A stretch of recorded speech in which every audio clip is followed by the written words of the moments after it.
Here we go. The red light is on. Looking forward to this little sort of mixology with my good mate across the pond. It's Rod J. BeerVentures. How you doing, buddy? Yay. What is going on? This has been a long time coming. So thanks for the invite to come on to the channel. It's been a while.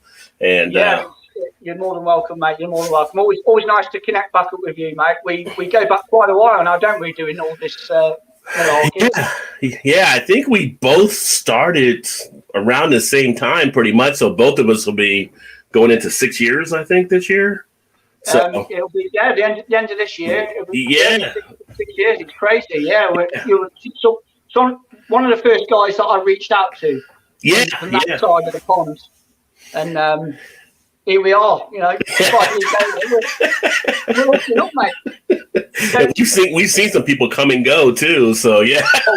Most definitely. If you'd like to do the honours, Rod, of introducing the beers, mate, that we're going to be blending. Okay.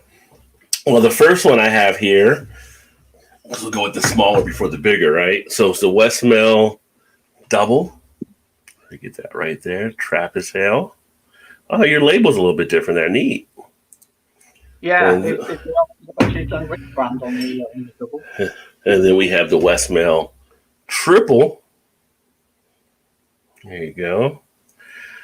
And it's going to be a little bit different because we're going to be blending them together for what Dean brought to my attention, the TripTrap. So that'll be a nice experience here. And as Dean knows, I do love Belgian ales. So this will be fun. That's why I thought I'd reach out to you, because I know we've got a little bit of a fondness for beers that come out of that country. So it's nice to, for us to sort of collab together on this and see how it goes. It's an intriguing blend of beers, and I was just saying to Rod before we went live about it that two classic old school beers get blended together to make this beer. And it's not kind of like frowned upon because it's traditional stuff and it's been, like sort of you're making a Frankenstein beer almost, but let's run with it. I mean, they serve it in the cafe over in Westmalle at the Abbey, so it's on the menu there. Let's go for it then. Let's. Now, do we have to do it a certain way, or is it like supposed to put the double in before the triple, or? I'll put the triple in first, I think. Triple in first, all right.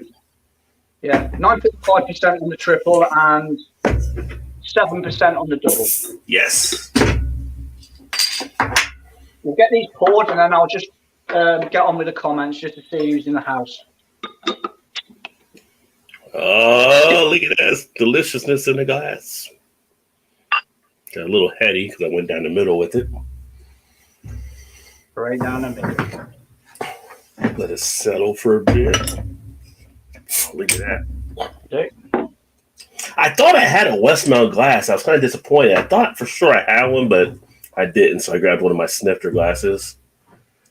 That'll do. As long as I ain't got an hole in the bottom, mate. Well, I was going to use one of my other Abbey glasses, and I like to, keep it hashtag proper glassware. So, if we're going to focus on one. Wow. Right, okay then.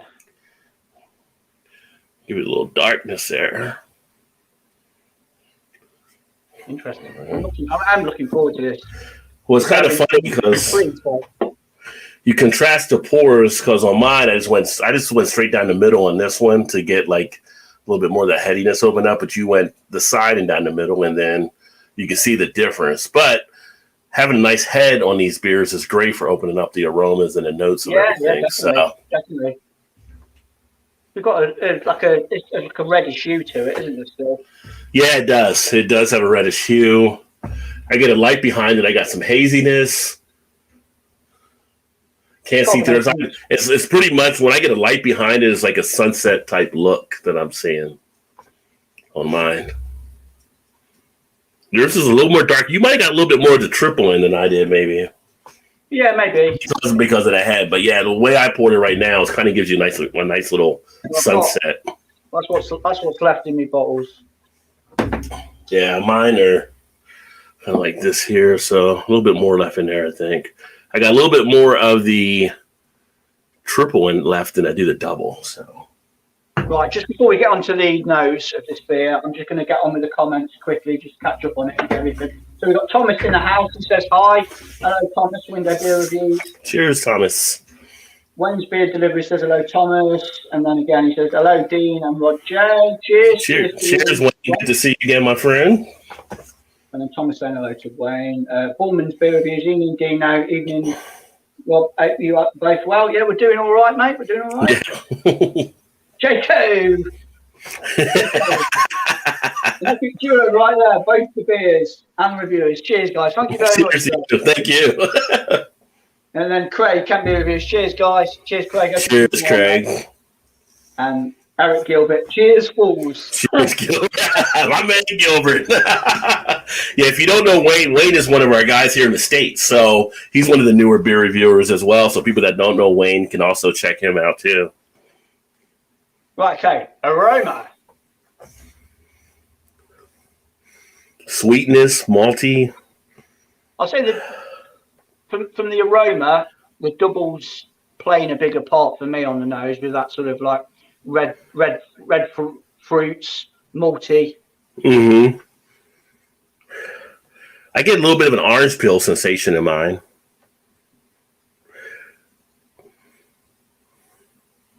Smells really good though. Almost has a little bit of that candy sugar type note too. That candy sweetness is in play. Yeah, that typical Belgian yeasty characteristic. Yeah, it smells good. It smells good. Yeah. Cheers. Smells real good. Cheers.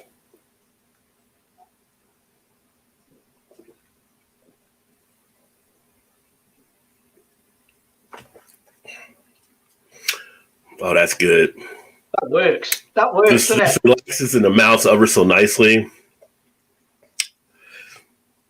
You get a nice layering of the flavors. A little bit of that mix makes a syrupy type texture. Lays on the tongue and kind of sticks and just lays there. I can really feel it all over the tongue right now. Oh, that's fantastic, that is. It's so smooth.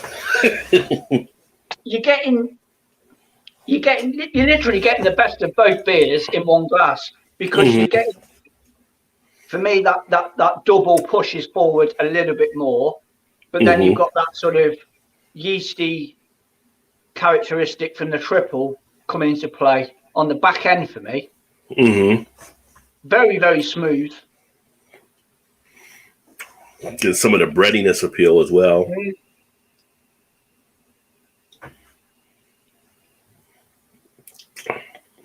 Oh, yeah. You know what I could pair up with this? I don't know if you have it over there, but in America, we have a thing called candied bacon, where it's bacon and it's done like with molasses and stuff. And it's got a sticky, like this would be great with some candied bacon right now. It'd be really good. That sweetness coming off and the stickiness of it. Yeah, it's got a really nice stickiness about it. I mean, I don't know what the availability is for both of these beers over your side of the pond, but I know the Westmalle Double is available in a couple of the supermarkets over here. It's about £2.10 a bottle, which I think is an absolute steal. And I drink a hell of a lot of the stuff. I really do like it. I think it's a great beer. As for the triple, it's a little bit more harder to get hold of. I happened to get that off Amazon of all places, and I think it was £3.60. Yeah, over here we usually get it in more of the specialty type shops. The double that I got, I believe, was $4.79 American, and then the triple I think was just like $4.99 or so. They were pretty close in price, but you have to go to the right places to get them because they're not in all the different beer shops because of that specialty type feel. So luckily, as you know, I have so many places around here, but I got a couple of great places like Jungle Gyms is where I got this at, and they're an international market, so they get in all the European type beers, which was awesome. So they were there on the shelf when I got there to get those. But a lot of places you won't find these at unless it's a specialty beer store. Yeah. It's I have noticed that with quite a lot of the Trappist beers, it's a bit sort of like they're scattered, aren't they, over in the States? Yeah.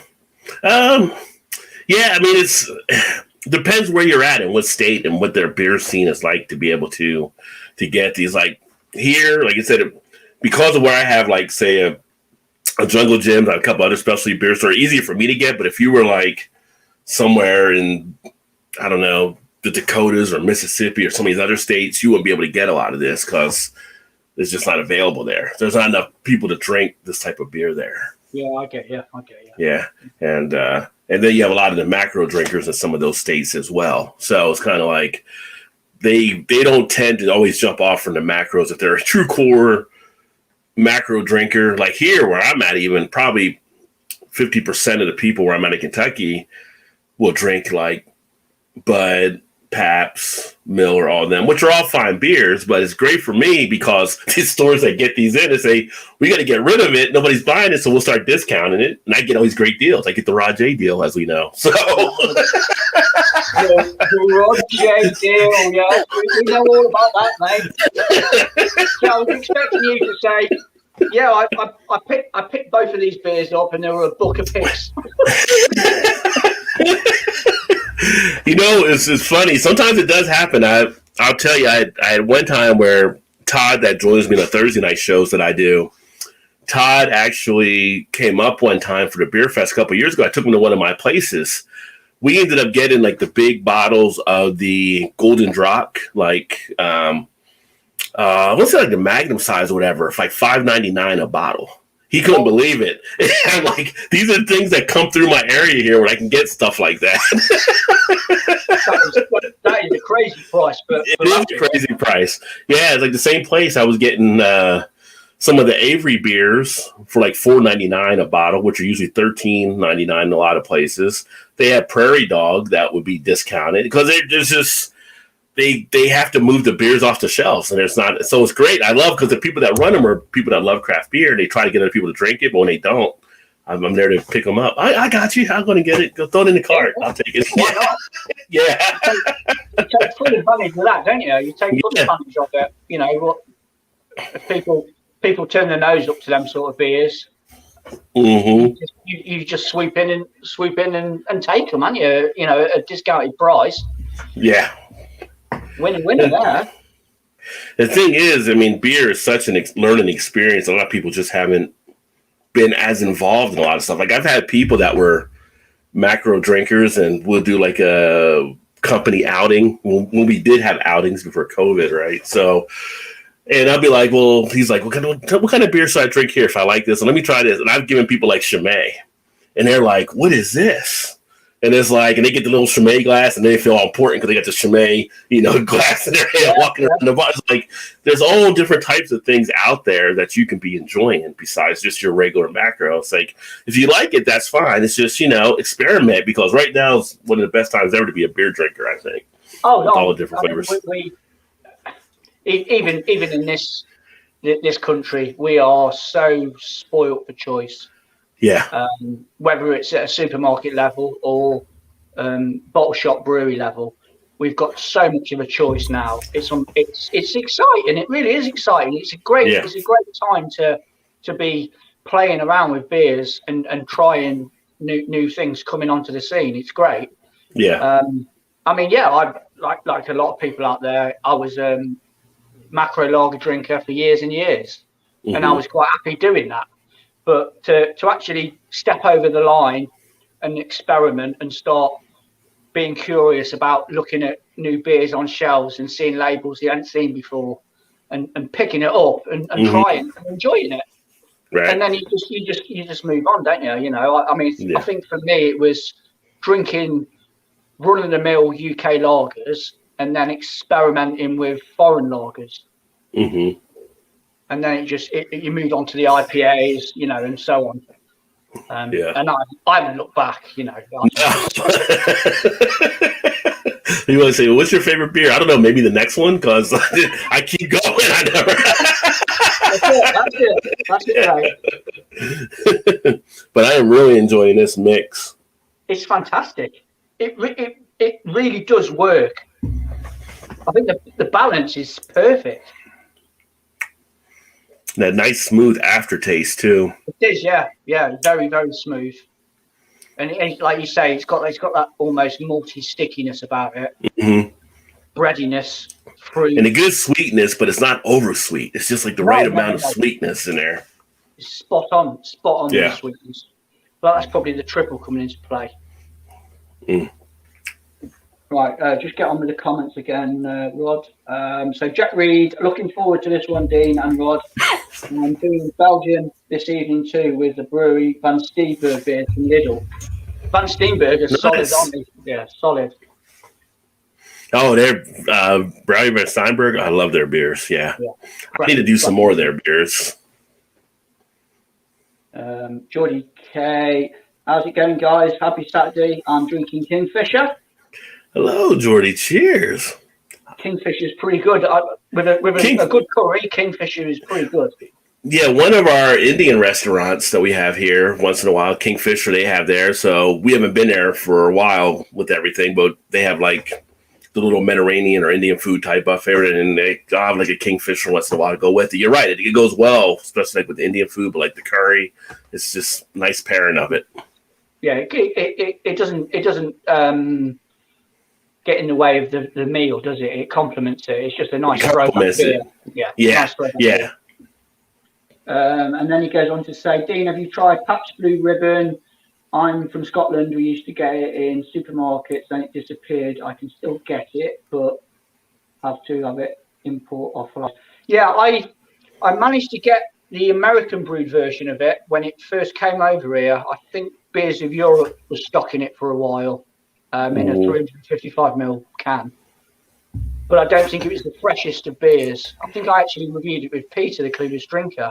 Mm-hmm. And then they started contract brewing it over here. I'm not sure if it was Carlsberg that were behind it or not. I can't remember. But no, I haven't had that beer for a while, actually. Well, it's funny. Pabst Blue Ribbon, I haven't had one in a while over here, but they actually over here now, they have the party packs. I don't know if you've seen on any of the media or anything like that, but you can get a 99 pack of Pabst Blue Ribbon.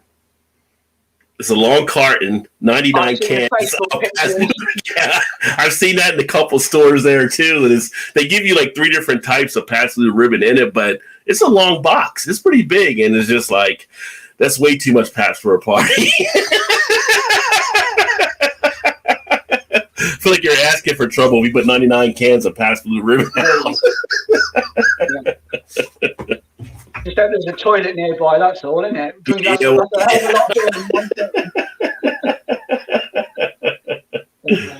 Then Wayne's Beer Delivery, appreciate the mention, Rod. Sure, Wayne. Wayne's a good guy. Yeah, he's got some good stuff on his channel. Eric says, clear the shelf. Yeah, I mean, when those deals are out, I've went out there, I've taken stuff up like to the cash register, like, is this the correct price? And they check it, and they're like, well, it does look to be the right. It comes up. They can't believe it comes up. I'm like, that's what they got them back there for. All right, I'll come back up with a good amount in the basket. Like, you better go get one now before someone else takes them before you're done working. And I've had employees go back to put some in the back so they can actually save them. Yeah, why not? Ronald's, nice pairing. Beer, Mano. Good evening, cheers. Good evening to you, fella. Cheers, Beer Man. And cheers, Ron, too, my friend. I'm from Ohio, like Rod J. Ron's a big fan of hams as well. Which hams is always a nice little lager. If you get a chance to try a hams, I don't know if you get hams over there. Do you? Have you seen hams beer? Or are they? No. They're really a pretty good macro type lager. I mean, you get them cheap. You get like a 30 pack for like $14.99 or something over here. But for a macro lager, an easy drinking lager, you can really put those down rather easily. I think it's a better taste than you get with some of the other bigger brands. Yeah, I think my philosophy and logic on it is there's a time and a place for all sorts of beer, really. Mm-hmm. I don't. Come the summertime over here when I can get the grill fired up, a nice cold macro beer like a Heineken. I don't mind that. you know, I drink it and it does the job. It's just timing, isn't it, with certain beers? Yeah. Yeah. Sometimes your environment and just that feel makes something taste that much better, you know, like a warmer type day and you're out there with the grill. It's just an easy drinking lager is all you really need. And, you know, the way you taste it then versus if you're in the middle of winter in the house, like totally not in that atmosphere, can be totally different. That all plays into your taste as well. Yeah, definitely. Yeah. Definitely. Yeah. You can, you know, you can get a cheap as chips macro lager, turn the camera on and do a review, and it could go two ways. But then you could have that beer the same sort of time, but in a different situation. Like you're firing up the barbecue and it's red hot. You've got friends and family over, and you just drink it and forget about it. You know, it quenches the thirst while you're doing what you're doing. It's just that's how I go with it anyway. Yeah.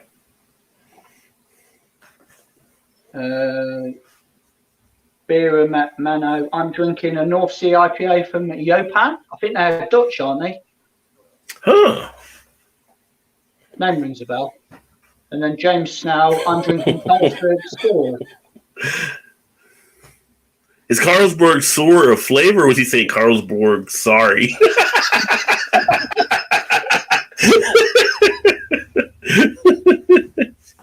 I haven't had a Carlsberg in a while. I've had it. I haven't had it in a while though. I think they've the export. I've had a couple of cans of the export and I didn't like it, but I think they've changed the green can, the normal Carlsberg. I think they've lowered the ABV on that now. Yeah. I had a comment from somebody a while back and they mentioned that. Eric, I live in Canada. And we are in brown here, so I took a header into Belgium Ale very quick. Yeah, okay. Unibrews, they do some good stuff up there. Geordie K, yeah, I love PBR. I think it was Tennants who brewed it to sale in the UK. I've seen the 99 pack rod. Careful what you wish for. That's 99 cans. There's a lot of bad regrets in that case. Jack Reed, I used to enjoy Rod and the others on Jay's Wildcard Wednesday. Rod was always enjoying hams. Sorry, I mean Ron. He meant Ron, yeah. Ron loves hams. Ron drinks other stuff besides hams. He's always teased because Ron does love hams, I think, a good amount. So, yeah. Carlsberg Green lowered it, was 3.8. They did 330ml pills rebrand. Yeah, that was it. When they, I think was that last year or the year before? When they did a complete relaunch with it, and they put it down as a pilsner, and then they got a fancy glass out to all the pubs. Got all these like. I remember doing something on one of the Facebook page or something like that with Carlsberg. I was thinking it was like maybe like a couple years ago when that happened. When they redid like the rebranding of stuff, yeah. Ronald Son, I had the German lager brewed in Belgium for Aldi. Brent, not bad. Yeah. In Belgium for Aldi. Okay. Yeah, because some of our Aldis will have beer and stuff in there, so they'll get some of the knockoffs. So he had to go to Belgium. But I think Aldi, your guys' Aldi is different than our. I mean, it was the same. It's Aldi is still the same company, but I feel like you guys get better choices in Aldi than we get here as well. Because I know a lot of people love Aldi overseas, and a lot of different. Like I see other beers get selected, and we get like just a handful here. Yeah, I mean they put a pretty good show on when they have these sort of like beer festivals. They get a pretty good selection in. I mean, all the beers are pretty cheap, to be fair. Even like these craft cans that they seem to be bowling out. You know, they're like £1.60, £1.70 for a full 40ml can. There's been some in the lineup that have been really amazing for the price, and then others have fallen a little bit short. But I think at that price, it doesn't matter, does it? You know, you take the gamble. You take the gamble. Yeah. Yeah, there's some things you're like, it's worth it. If I'm not happy, I really didn't lose anything, so might as well go for it. No, yeah, they go to town a little bit when they do these like little beer launches. I know the ones up in Scotland, they concentrate a lot on Scottish craft brewers, and so they get a load of beers in from them guys and put them on their shelves, and then they tend to trickle down a little bit into England, but they don't really get past the north into the south, so you don't get to see them. Right. But from what I've seen online, they're pretty good selection all the same. We can do the worst Carlsberg film. That's from Aldi. Worm's Gunner. Yeah, I've done a review on Furnace Gruner. They're out of Germany. There's like Furnace Gruner's been doing it. I forgot on the review. I remember it's like 1,400 something, but it's a nice Pilsner that they do out of Germany. Yeah, but that's one of the shelves that I've always seen it at Aldi. We've never seen that. Well, I've never seen that one over this side of the pond. Winterberry Views, thanks for this live, really good and enjoyable. Thank you very much, Thomas. Thank you, Thomas. Jan Hoe Dean had this St. Pierre Belgian Blonde in a 750ml cork received, $2.99. Perfectly acceptable, better than the Leffy, to be honest. Ooh, okay.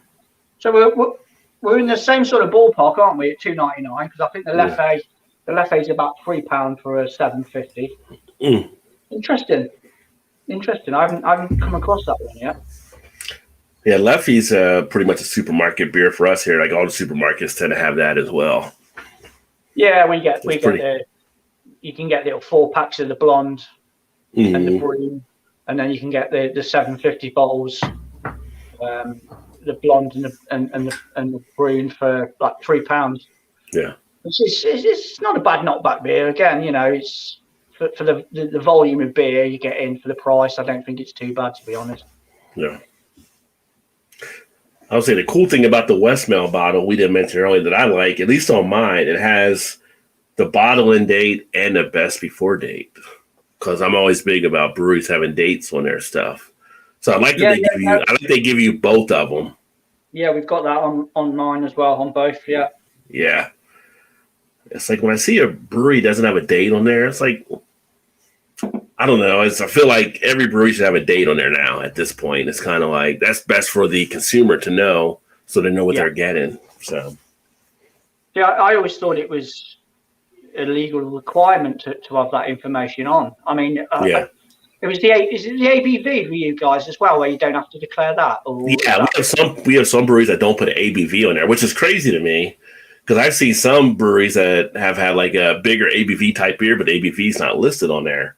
I feel like that all should be ABV and date, and then you can use the style. Those are 3 things that should be on every bottle. Yeah, so that people can get a better idea of what they're buying and what they're drinking. That to me, that's bare bones information, though, isn't it? Mm-hmm. It is. You need that stuff on there. I mean, dates, definitely dates. Yeah. You could. They could be palming anything off on you, couldn't they? Yeah. And I mean, unless, like you and me and some of the people that do the beer stuff, it's kind of like we know certain styles and we know, roughly, things can last for a number of years. You get like an Imperial Stout and it's 13%. You can hold that for a few years, most likely, right? But there's certain styles out there you don't know which you can hold for so long.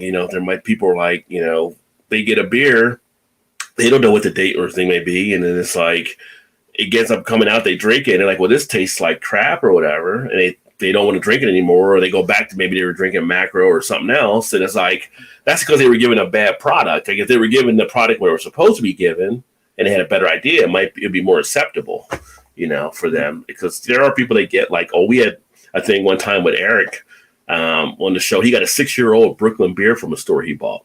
6 years old, and it was a 6 years old. It was Brooklyn Brewing's IPA or something. It was something not meant to be 6 years old, and it was like he pours like is that supposed to be fermented in the bottle? Because you can see the chunks on the screen.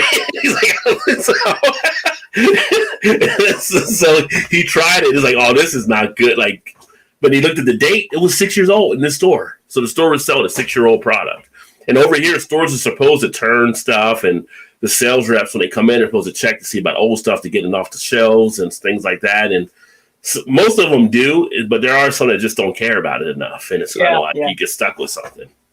I mean, if you walk into a bottle shop or a supermarket and you see, you go down the beer aisle and you see a bargain bin at the end with all the reduced. That's like beware. You know what you're buying, don't you? You're taking that gamble. You know what you're buying. It's out of date, so it's got a short date on it, and they've dropped the price on it. You know that as a consumer that you're buying a product that's not completely fresh. Yeah. But there you go. You've got your answer right there. I think it's in a bargain. Right. But to have it on the shelf, sitting with other beers, and not rotating them or taking them off, I think that's really naughty, really. Yeah. I think shame on the supermarket or the shop.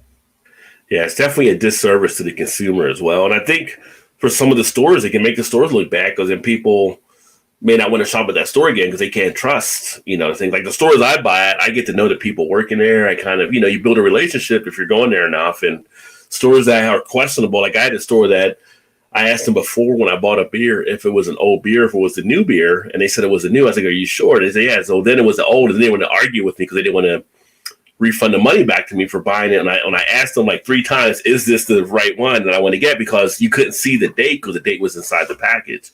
And it's kind of like I haven't been back to that store in over a couple of years. They're like one of the craft stores in our area, and it's kind of like when I was going there, I would pick up stuff and I would give them a shout out and do things like you end up hurting your own case in that way sometimes. Yeah. I see where you're coming from with that. Yeah, it's damaging, very damaging. Where we go?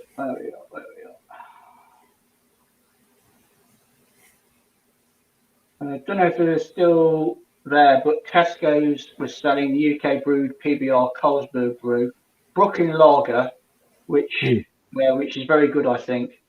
I'd probably go for Brooklyn. Jack out of the number ones. Brooklyn Lager. Brooklyn Lager is pretty decent over here. Brooklyn Lager. Yeah, it's consistent as well, isn't it? Like the Boston Lager as well. That's consistent beer over here. Yeah, they have. We were talking the other day, me and a few people. Garrett Oliver's their head brewer there, and his reputation is impeccable. In the brewing industry here, so they. Pretty much, they always put out good products, that kind of pass the test with him. I mean, like the situation Eric had was just one of more of just sitting around in the store somewhere. But I feel like you can always get a nice feel with the Brooklyn beers. Yeah. No, it is what I would call a good, reliable go-to beer. That is. Mm-hmm. It won't let you down. That beer won't let you down. John Hoe Dean had the St. Pierre Blonde. Yeah, no, I've said that. Geordie K, let's give you guys a like. Thank you very much. Thank you. Vorstein is my favourite pills, but I wish they had it in cans. I do like a good Vorsteiner. What's going on? Yeah, again, that's a solid German beer. That is in a supermarket. I think Aldi were knocking that out. I think you could get a 12-pack for about £10. £12. Yeah. 3 30ml bottles. Yeah, I think it's pretty good price. I've just found out the grocery store near me called Lowe's makes their own beer. Picked up one of their lagers. I hope it's good. Yeah. Well, yeah. To let us know, Wayne. I have to check out your review on that one. Stephen says, change the Rheinbacher Pilsner back to brown bottles at 4.5% ABV at Aldi. Cool. Then Eric says, it's IPA from Brooklyn Brewery. Yeah, he remembers watching that episode. Yeah, it was bad. Yeah, JB, Northern Southern Beer Reviews is in the house. Cheers, Dean. Cheers, Rod. Nice to see you both. Cheers. Nice to see you. Vanessa Kitty says hi. And then Jano, Brooklyn Live. Hey, Vanessa. Always brewed in New York. Yeah. Jonathan always does some nice stuff on his channel over there in Northern Side. I need to catch up on some of his videos as well. I think he started around the same time as me and you. I think. Yeah, he was around at that time too. Yeah. We're still at it. We're all still at it, aren't we? Yeah.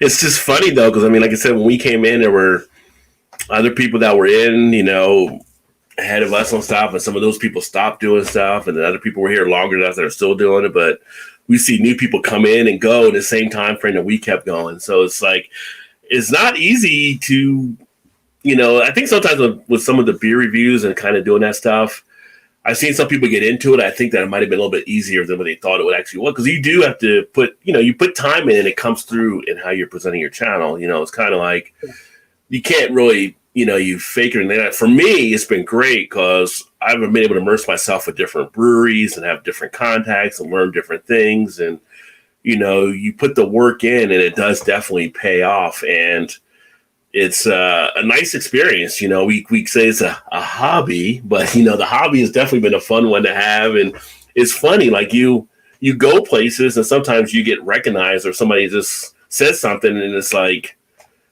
you're surprised still. We were talking about that earlier. Sometimes you're humble when people actually know who you are. Like, I've been to some of the breweries and they go, yeah, we watch your show here and then blah, blah, blah over on YouTube. Like, really? Like, like, and then you're a little nervous there because you're at a brewery. Like, what do you're wondering what did you say about their beer that they might be like, but it happens. It's great. It's a great thing. And if you put the time and stuff in it, it's like anything, it can almost become like almost another type of job if you let it. So like, yeah, I know you had to back away at times. I've had to back away at times. I think that's why we were able to keep going. We were able to take breaks and we needed to take breaks and stuff. Yeah. So, but I enjoy it. It's just freaking awesome. So. Oh yeah, it's great. I mean, I still class it as a hobby. Mm-hmm. It's a very enjoyable hobby. I like to think that I'm fully involved with it. Like, beer wise, I'm passionate about beer. I really am. I love it. I just love experimenting and trying beers from all over the place. Yeah. And it's I do get a kick out of it still. I get ups and downs sometimes, and I feel like it's a little bit of a treadmill at times. But I think that's life in general, anyway, isn't it? Yeah. You just have to just take a step back and just focus a little bit more, and then get back on the wheel again, sort of thing. Yeah. But yeah, no, it's good fun. I'm happy that I started it, all them years ago now. Yeah. I made some fantastic friends on here. It's good fun. Yeah, it's good fun. Yeah. Yeah, I hope that at some point, because we've talked about trying to take a vacation to the UK. So if I come over, we're getting together. So. Oh yeah. So after this, I think more so now after the Corona stuff and things lighten up again more, I think, one thing about the Corona stuff over the last year, I think people realize do what you can do when you can do it. Don't wait, because you never know what can happen, right? So that's it. Yeah, that's it. So now you have to say, well, when things open up, would love to get over there, see you, see Harry, see, Craig, all the guys, maybe see Jonathan as well. And just to get around and just to do the stuff when you can actually do it. Because if you wait, there's no guarantee you're going to get around back to doing this stuff. So I think as soon as they lift all these restrictions, I think there will be a massive surge of people wanting to do all them sort of things. Mm-hmm. Because it has really, really been missed. It's a proper eye opener to not have, not to be able to sort of, get your jacket on and say I'm popping down the pub for a quick sort of couple of pints. Mm-hmm. To have that taken away from you, it's a blooming shock, and for it to go on for this long as well. People are so going to be chomping at the bit when they finally sort of lift the doors back up again and allow people to go in. Yeah. And hopefully, touch wood, that these pubs can stay open and survive it. Yeah. Yeah. That'd be the key thing there. Like a few months back, Paul from PA Brew News, he had came through, and because we were being careful with some of the precautions, I wasn't able to meet with him. I talked to him and told him some good places to get some beer and stuff when he was passing through and stuff. But it's like, I wanted to be out there to meet with him, but we had to be careful with everything that was happening and stuff, because it's just like no one really knows who may have been carrying something at that point, and no one wants to be that guy to bring it back to the family, right? So it was kind of like he understood and we couldn't get together and stuff, but it was just like, man, to have those days back, it would have been great because we would have grabbed some beers and had some great stories and we'd have been able to share some good things there. Yeah. So, yeah.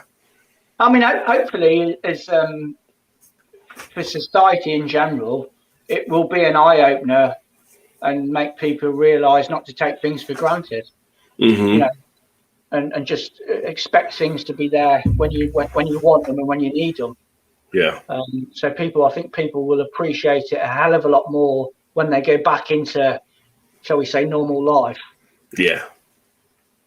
Let's hope so. Anyway, let's hope so. Right, comments. Brooklyn Naranjito in own bargains at the minute. £6 for 12 cans. That's pretty good price. Yeah. Yeah, I think I've had that before, Naranjito. That's pretty good, isn't it? Yeah, £6. I mean, yeah, 12 cans for £6. You can't really argue with that. Is that a Rod J deal stamp worthy event? I would comfortably group that into a Rod J deal. Northern Southern Beers, Jonathan, it's a fantastic hobby and it's great to know people. I love just chugging along doing it. That's it, man. Yeah. Just plod along. Don't set your bar too high and just do it. And I think my logic on it is just do your videos, put them out there, and that's it. Leave it. Yeah. Yeah. Your channel will do whatever it's going to do anyway. You know, right. I just go with the flow with it. I don't tend to push it or anything like that. I can't be bothered with any of that. I just think you do it for the, like, I see some people get frustrated. Oh, I can't get monetized. Like, if you're out there just trying to do it just to get monetized, you're doing it for the wrong reasons already off the bat. I mean, that comes through. It's like you got to have that energy and you got to want to do what you're actually doing. Like, some people will try to copy other people and do stuff, and you can tell when it's not sincere. But that's like the one thing I always enjoyed about your channel. When the first time I started watching, it's like your passion always comes through.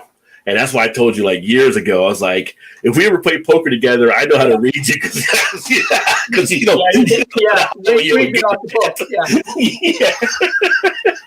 I remember you saying that now. Yeah. And Dean's got good I just can't hide it, though. I can't hide it. Mm-hmm. If I do a beer review and I pour it and I get all the lovely aromas and then I try it, that smile, that happiness just comes through. I can't hide it. I don't want to hide it. Right. Because that's how I am. That's me. That's part of my identity with it. Again, it doesn't always happen. Mm-hmm. But when it does, it's fantastic. And you just can't hide that feeling, that emotion. You know, that's real. That's real. Jonathan also says, would love to meet you, Rod. Definitely, Jonathan. Love to meet you as well. Yeah, I think it'll be a great time. I would love to have a meetup with all you guys over there. I don't know if the pub can handle all of us in one spot, though.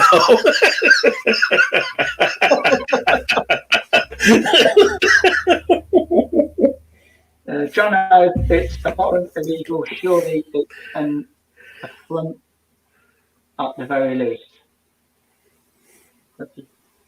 Indulge me with that. Was that it's abhorrent, illegal, surely it's an affront at the very least? Which one was that one about? Is that about the shop selling beers? Maybe, I don't know. Old beers. Maybe with the deal. Yeah, could be. Good evening, guys. How are we doing? Cheers. All right, I've just poured my second half of my. Yeah, I've got mine all in here too. Yeah. It's and get some nice, lovely lacing on the glass too. If people didn't see that there. As a mixed, a blended beer goes, that is absolutely spot on. Yeah. If you're a Belgian Ale lover, I mean, that's it right there. You know, that's as I used to say back in the day, the bee's knees. So Yeah, definitely. I just think it elevates. I love this double. I really do love that. As it is on its own, it is an absolutely cracking double. I've had the triple before on its own as well, and again, it's a classic triple. But when you bang them together and pour it in there, wow, yeah, it works. it's like someone spilling the chocolate in the peanut butter and making Reese's, right? It's just like, where has this been all my life? And there's no inkling of the ABV, is there? Doing a 7% double and a 9.5% triple, it doesn't taste boozy to me anyway. Not at all. No. Very, very smooth and soft. And yeah, that stickiness is. And the duration of it is great because, you know, as we're talking, I mean, we've only had the 2 beers, right? And we've been talking like just over 45 minutes or so. And you don't feel that rush. You don't feel that urgency because the flavors last with you so long. So as you're talking, it's still kicking up everything in the mouth, and you can just take your time with it and enjoy it, which is real nice. Yeah. It's just a nice sit back and relax sort of beer. Yeah. Like Rod said, all them flavors seem to hang around, and that stickiness, that almost syrupy stickiness, maltiness, just lingers and lingers and lingers. Yeah. It coats the palate lovely, and it lasts. Yeah. Yeah, fantastic. Where are we?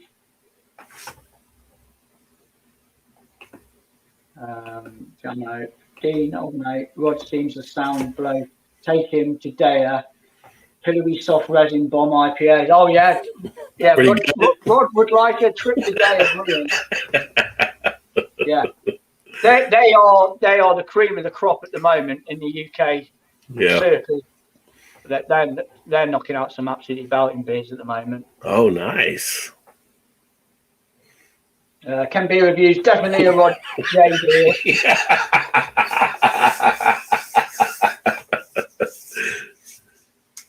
Thomas, Window Beer Reviews, do your own thing when it comes to YouTube.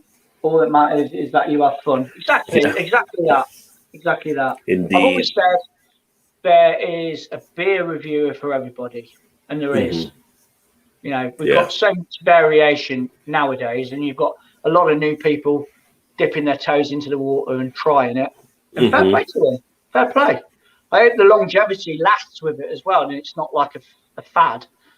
But yeah, there's plenty of guys out there doing this sort of stuff, and it's all sort of, you know, we're all connected in some sort of way. You know, just how you kind of tell the story in the words you want to tell the story in. So it's like you don't have to try to copy anybody else or anything else. It's like, what do you feel? How do you want to tell it? I've seen some guys that'll do a 1-minute beer review. I see some guys that'll do a 3-minute. You know, our buddy James, he does like 20-minute. It's like all about whatever you want to bring and tell it in your own way and provide what you want to have around that, because that becomes your image there with you. It becomes who you are, and people will learn to expect that, and people will love you for that watch your stuff too. So I just think, like I said, I've seen people try to copy people. And when they try to copy people, you can just tell. It's like, why are you copying so-and-so? Just, you know, do your own thing type situation. Yeah.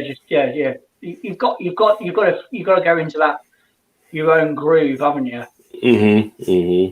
I mean, I know you've said before when this might have been the early days when we first started talking to each other, and you were quite comfortable in front of camera and talking because you had the background before with was it with DJing that you were doing before? Yeah, back in my background, I was like a radio DJ or a DJ at like some of the parties and stuff that we do. I was used to kind of being in that stage presence. Plus, my whole background has been in sales, so I was always used to talking to people and being kind of out there. And I've given presentations where I have like 500 plus people in a room that I'm talking to, you know, giving a presentation on. So for me, that comfortability was there a little bit more than what it might be for someone else that jumps on YouTube for the first time. They're not used to being in front of the camera. So, you know, we all have our different backgrounds, so we all bring something different because of our backgrounds and stuff too. I mean, I've seen some funny guys that do beer reviews that have me cracking up through their beer review because they bring such a good sense of humor to them. So it's just a matter of whatever you have in your toolbox, just go ahead and share it out there and experiment. Like, you know, I started out mainly with the channel doing a lot of the beer reviews, but now I do the beer interviews, or I do the live streams with other people in the pit. And I do different things. I do beer news items. Like I'm going to be doing a couple of beer news items this weekend on stuff. So it's not always the beer review. It's just whatever moves you, put it out there. Let people share with people and just be you. As long as you're you, everybody will love you for it. Yeah. So. Yeah, it's pointless putting an act on, isn't it? You know, yeah. You're turning the camera on for however long you do. I think you've just got to roll with yourself, who you are. I think when you start having to sort of like, I don't know, put an act on or be somebody for that sort of time, I don't know, I can't seem to grasp it for myself.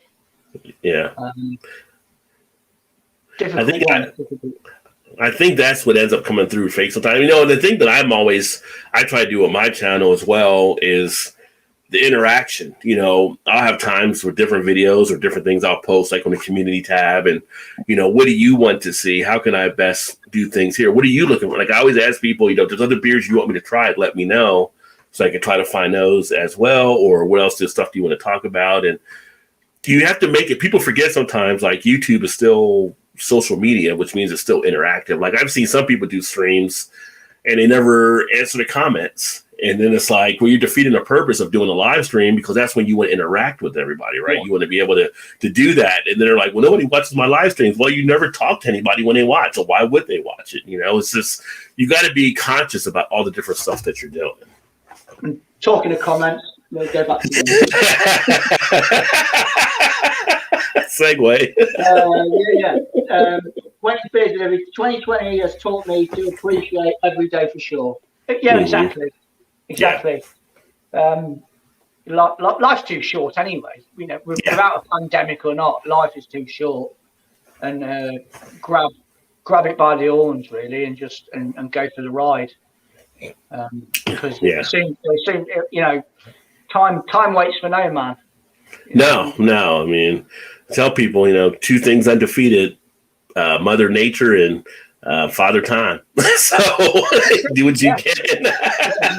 You just got to roll with it, haven't you? Just roll with it. Jonathan, monetization is no way a priority for me. The love of beer is a brilliant beer that makes up for it. Yeah, that's fair dues, mate. I mean, the only reason I'm monetized is, as you well know, Jonathan, beer's not cheap. No, it's not. If I can get a little bit back from a multi-corporation like blooming Google, they ain't going to miss a few quid, are they? You know, I'm never going to be able to quit my job for the money I get from it, but I wouldn't want to anyway. But just to get a little bit back once a month and feed it back into the channel for beer. You know, that's all. But anything else, I'm not too bothered about. You know. Yeah, I don't think people should look at like monetization being a bad thing either. It's just you don't want it to be that main focal point, I think, because I think that becomes too much of a factor, and then it affects what you're making because you're trying to find, oh, what's trending now? Let me do a video over here because this is trending. And it's like you know nothing about that topic type situation. So monetization coming along is fine. Like you said, beer isn't cheap, so why not? Don't undercut yourself. Why not reward yourself if you can? If you can be monetized and be monetized. And, you know, I was telling Dean earlier this morning, I had to run around because a couple of beer companies have reached out to me about picking up some things to try on the channel. So those are the things that kind of come along with it. And at the same point, it's also you being recognized for the talent you're bringing to it as well. So, you know, if it happens, but don't be afraid to accept that. Just don't put it in your forefront. Yeah. I mean, when I first started doing this, I didn't even think about anything like that. Yeah. I was too sort of like tunnel visioned into trying to get some traction doing beer reviews, really. That was first and foremost for me. And then that stuff comes later, and you either you need to say yay or nay to it. I did. Yeah. I think as far as like, I don't know, I think I draw the line at things like super chats and stuff like that. I'm quite happy to take a little bit of money off Google, but I don't think I'd feel very comfortable doing the super chat thing. But that's just my opinion on it. Other people do it, and fair play to them. I ain't going to knock it. Yeah, I mean, for my channel, I have the super chat, and that's fine. But I always say, like, nobody has to feel like they do anything. I'm still going to give them the same type thing. But some people like to do it to appreciate what I'm doing as well. Yeah, so that's fair enough. And like, YouTube gave me like the applaud button last year. I was like, what is this? I didn't know what the applaud button was. And I got a thing, oh, you've been approved for the applaud button. I didn't know what it was. And I've seen other channels that were bigger than me didn't have the applaud button. But basically, like on your videos, if somebody likes it, they click an applause and it gives them like a chance to donate to your channel. I was like, never even knew that was something out there. But again, that's because YouTube kind of recognized the opportunity that, I may bring to being able to have something like that, I guess. But, it's always up to the people. Like I said, I always want to bring different things.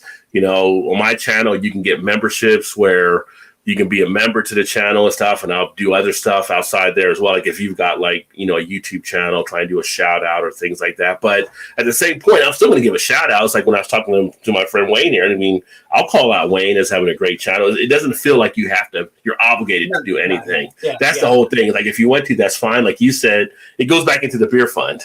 So, I have some of the guys they'll say, here's $5, do this type of beer, do that type of beer, whatever like that and everything. I've got some people that say, try some malt liquor type thing. And I will at some point try some of these other different type of stuff as well, which is great. So at the same point, it's not like there's some people I've seen, and I'm not going to say, I won't say my name on there, but there's some people that kind of pitch their plan on some of their videos.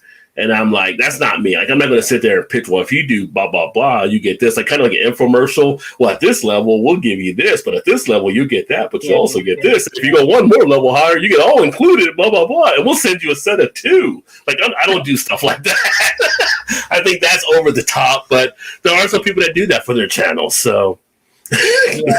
It sounds like an headache to me, to be fair. All that. Exactly. I've got no game plan. I've got no game plan for this. I never have done. I just let it do what it does. That's right. Yeah.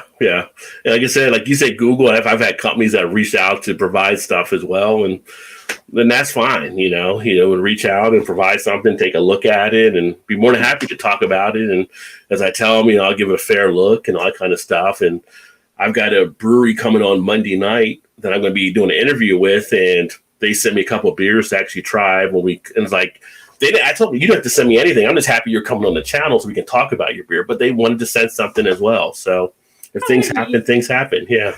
I mean, you're a fool if you say no to stuff like that. And I know in the past I've had like certain beer mails from brewers and stuff like that. I mean, if they come to you and start knocking on your door saying, we've noticed you, will you review some of our beers for us? I think you're a fool to say no. Yeah. I haven't met that guy yet that did say no. I've been curious who that guy is, but I haven't met him yet. That one that says no. I've never said no in the past. Yeah. I've had an email from a brewery and they've said, we want to send you a gift pack. Mm-hmm. I've said yes to it. Yeah. I mean, the only thing I tell them, I say, yes, I'll do it. I always tell them, but I'm going to give a fair review on it. And they're like, oh, that's fine. That's what we expect. And, that's what I do. Thomas, Window Beer Reviews. I gladly accept the crown for worst beer YouTuber. No. No, definitely not, mate. No. When you turn a camera on, you review a beer and you say what you feel at the time. You've got nothing in front of you. Mm-hmm. You just run with it. Yeah. So I don't even think there is like I didn't even look at somebody who may be the best or who may be the worst. I just think it's just them telling their story. It's just what they're doing. I mean, it's just their take on stuff, I've seen people doing all different things that have worked their ways through, and as long as you're doing what you're doing, you've already won in my book. If you got in front of the camera to tell your story, you're already a winner in my book. Just because you're getting out there and you're doing that, it's great. And like I said, I always try to help out anybody I can in the community. You know, if I come across them, I share their stuff, I talk about them, I try to get them out there. I think we've all done that. You know, for the time being, you've been on Dean and with Craig and like Harry and all the other guys, and the guys we over here in the States, like with Joe and. You know, all the guys in Canada, you know, we've always been in support of each other, and we always try to, you know, share those news and tell a good story. And, you know, we say, hey, you should check out so-and-so because they do a good thing, or this person's doing that. So we always try to put that stuff out there. Yeah, definitely. I think, again, that's what it's all about. There's no bloody instruction manual out there on how to do it. Yeah. It's not set in stone, is it? You just do it. You just get there and do it and have fun with it. And yeah, I mean, me and you, we started the Beer Coalition page on Facebook. Yeah. And we get people that share their videos there all the time and stuff. So, you know, it's a great place for them to actually put stuff out there, cut their teeth on, see if people like stuff. And there's, you know, all kinds of different things. And we've got people on there that aren't just YouTubers. We got people that are in some of the breweries and some of the distribution areas. And so you get noticed when you're doing stuff like that. So all of that is all about bringing everybody together. That's what I've always been about with the whole beer thing. So cool stuff. Jan Hope, it was regarding to having a basic rights removed. Okay. Gotcha. I got you.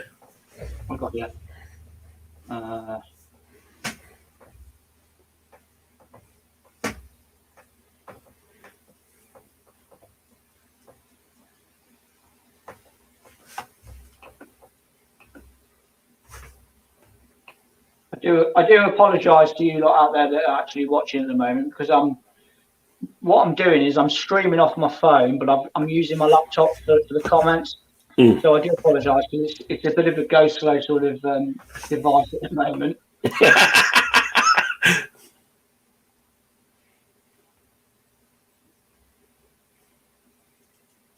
I think we're up to.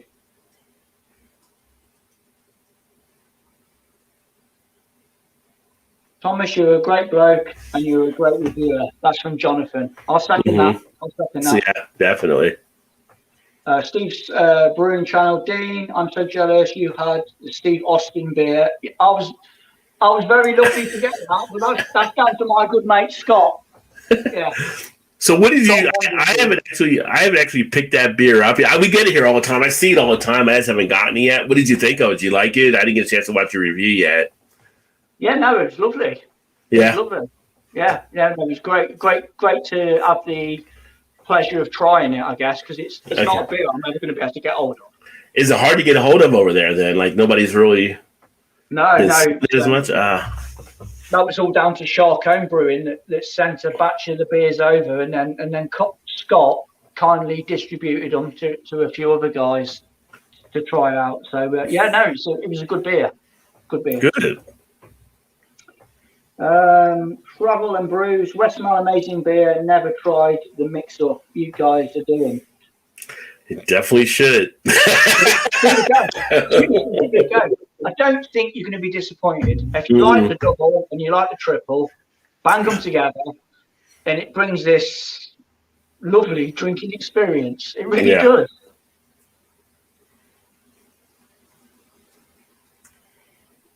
It's a tasty mix. It is. It just works. I mean, if they bottled that, if they put that as a half and half in a bottle, I wouldn't hesitate to buy that. No, I wouldn't either. No. Raggy. Billy, how you doing, mate? Looking forward to having a review with you tomorrow, chat. Cheers, Raggy. Traveling Brews. Hey, Steve Brewing channel, how you doing? Eric Gilbert. Whatever you put them together, Kubi, yeah.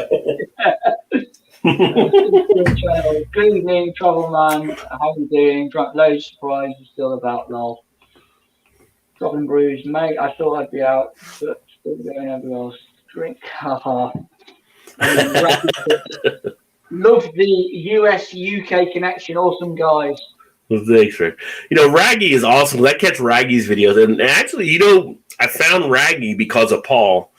Because PA Brew News said you need to watch Raggy too, because he said, I love watching you and Raggy. You're two of my fans. So that's when I first saw Raggy. Raggy does some excellent reviews, and he's doing the excellent live reviews now as well. So people that haven't watched Raggy need to watch Raggy for sure. Yeah. I'm looking forward to seeing you guys tomorrow. You're doing tomorrow, right? Yeah. For you too. Yeah. Tomorrow it'll be about 4:00 UK time. Okay, so that'll be 11 my time. Oh, 11. Yeah. 5 hours, yeah. Yeah, our first review together, so that'll be good. Looking forward to it. Drinking a Theakston Old Peculiar traditional English ale, and having a chinwag and interacting with guys. So it's nice and simple, no pressure or anything like that. Just a nice bit of interaction, if nothing else.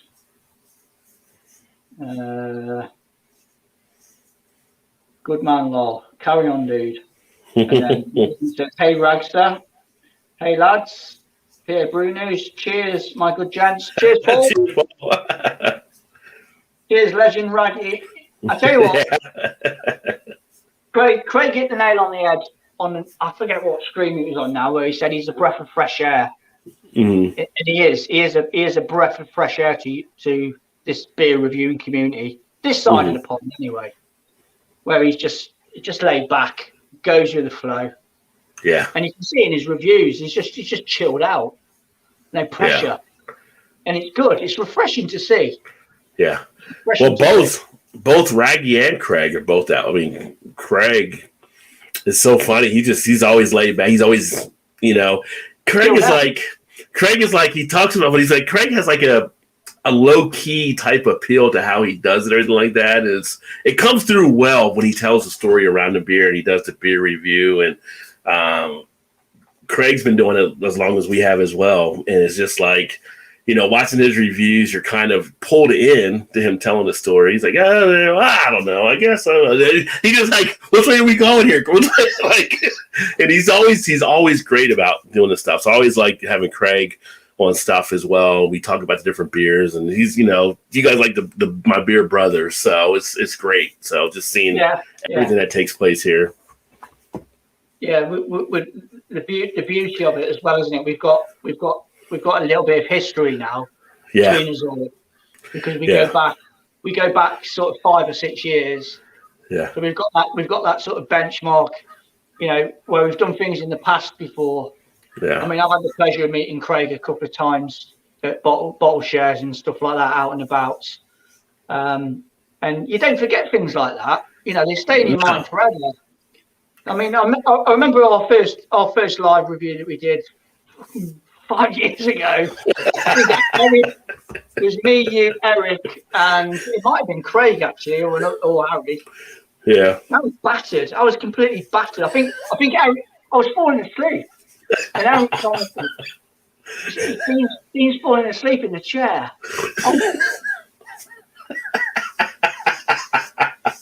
Yeah. Well, it's funny. Well, it's like, when I first did the channel, it was funny because it was you, it was Craig, Peter, Harry, James. We were all talking all the time and stuff, and Rob from Hobbsine, and it's like, I told my wife at one point, it's like, I'm doing this whole beer thing, because she was the one that got me to do it. I'm like, I think I'm in the wrong country. And she's like, what do you mean? Like, everybody I talk to that really enjoys them, we have great conversation, they're all in the UK. Like, I need to move to the UK, I think, because that's where it seems like I had the most fun talking with the UK, because it was just like hilarious. And then later on, all the people from the States stuff caught on, but it was just so funny at first. It was like, everything that we were talking about was like the predominant thing. So then I was like, am I in the right area? Do I need to move across the pond? Because I'll go. I mean, it's weird though, isn't it? Where beer takes you, though. Yeah, it is. It is. To stumble across people, and then form a friendship with somebody. Yeah. I find it fascinating, really. Yeah. That we're not in each other's pockets, but we reach out to each other when we need to, and we make stuff like this, you know. And it'll come again, won't it? Well, you know, either you'll message me or I'll message you, and we'll say, oh, I've had an idea. Let's do such and such. Let's collab up, and let's put it out there. Right, it's great. Right. Well, you can, you know, pick up and put down and just get on with it. It's great. Yeah.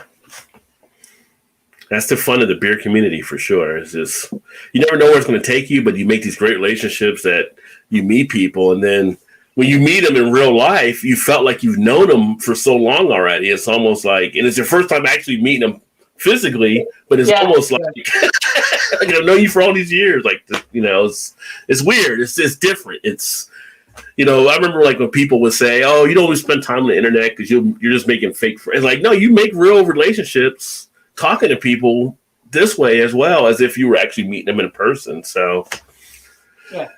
I wouldn't feel uncomfortable in any way if I was sitting next to you or across the table from you in the bar having a beer with you. Yeah. It'd be like real life beer tubing then, wouldn't it? You know what I mean? It would be. I'm sure there'd be a camera somewhere on the table where we've got to review this. Yeah. Me and Roger having a beer in the flash. Yeah.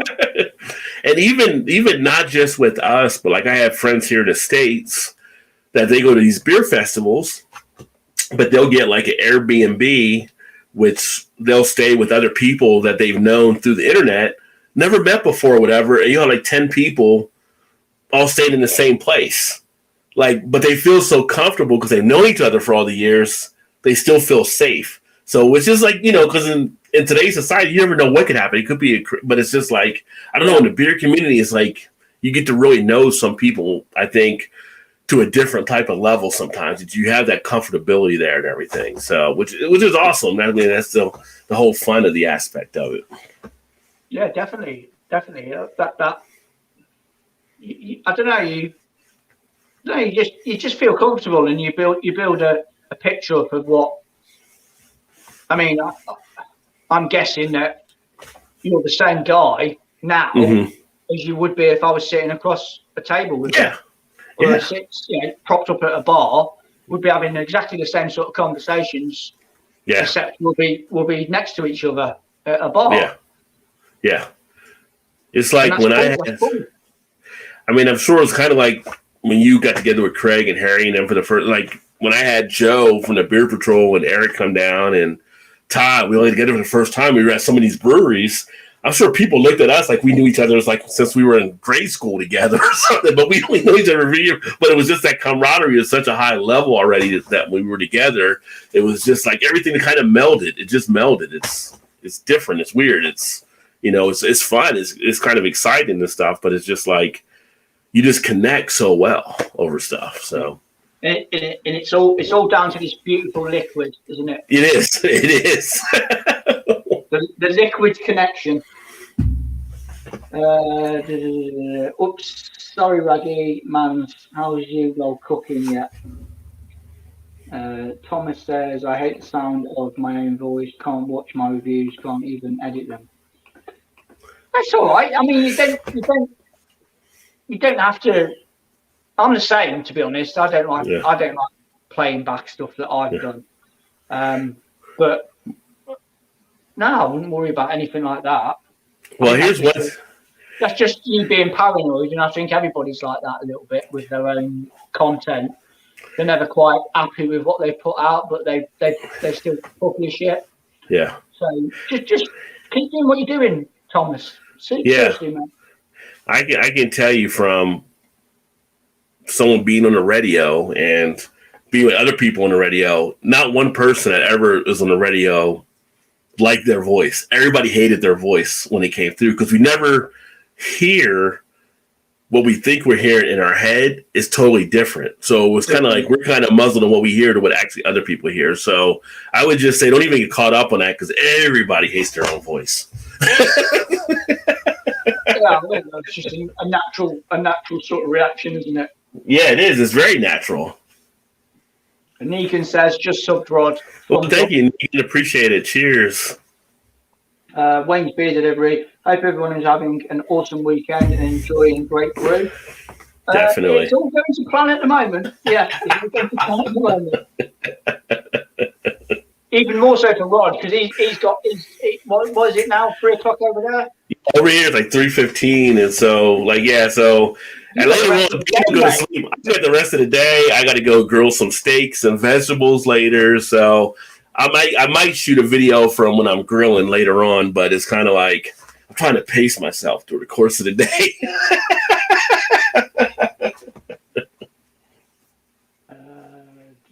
Get back to cooking, William. Raggy's being one. I hate my voice too. Raggy, same thing. Again, yeah. I think it's just how you automatic put down on yourself, isn't it? A natural sort of instinct to sort of say, nah, I don't like what I hear, sort of thing. I'm going to actually blame Morgan Freeman because I think everybody wants to sound like Morgan Freeman when they're talking and they can't. So if it wasn't for Morgan Freeman, there would be no worry about your voice. But Morgan Freeman can say anything and make it sound good. I'm just saying. Imagine a Morgan Freeman beer review. Exactly. I mean, he could drink anything, couldn't he? He could, yeah. And he'd have you believing in the beer for sure. Oh, yeah. Where do I sign up?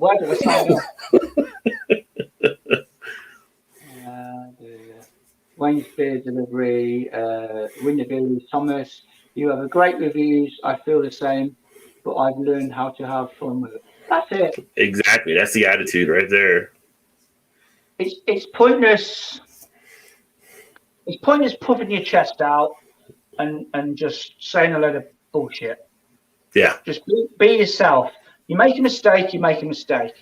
Yeah. You put your hand. That's just how it is. You move through it. Yeah. Yeah. It's kind of like it's tough. Like you do a lot of the live stuff, for instance, like you expect something may happen or whatever. It's like you just have to work your way through it. I've had stuff doing live where things will happen. You pop a bottle open and the beer starts to spill out. Like you weren't expecting to do that, but you're live. So what are you going to do? You have to just work right through it. Yeah. So that's just how it is. It is.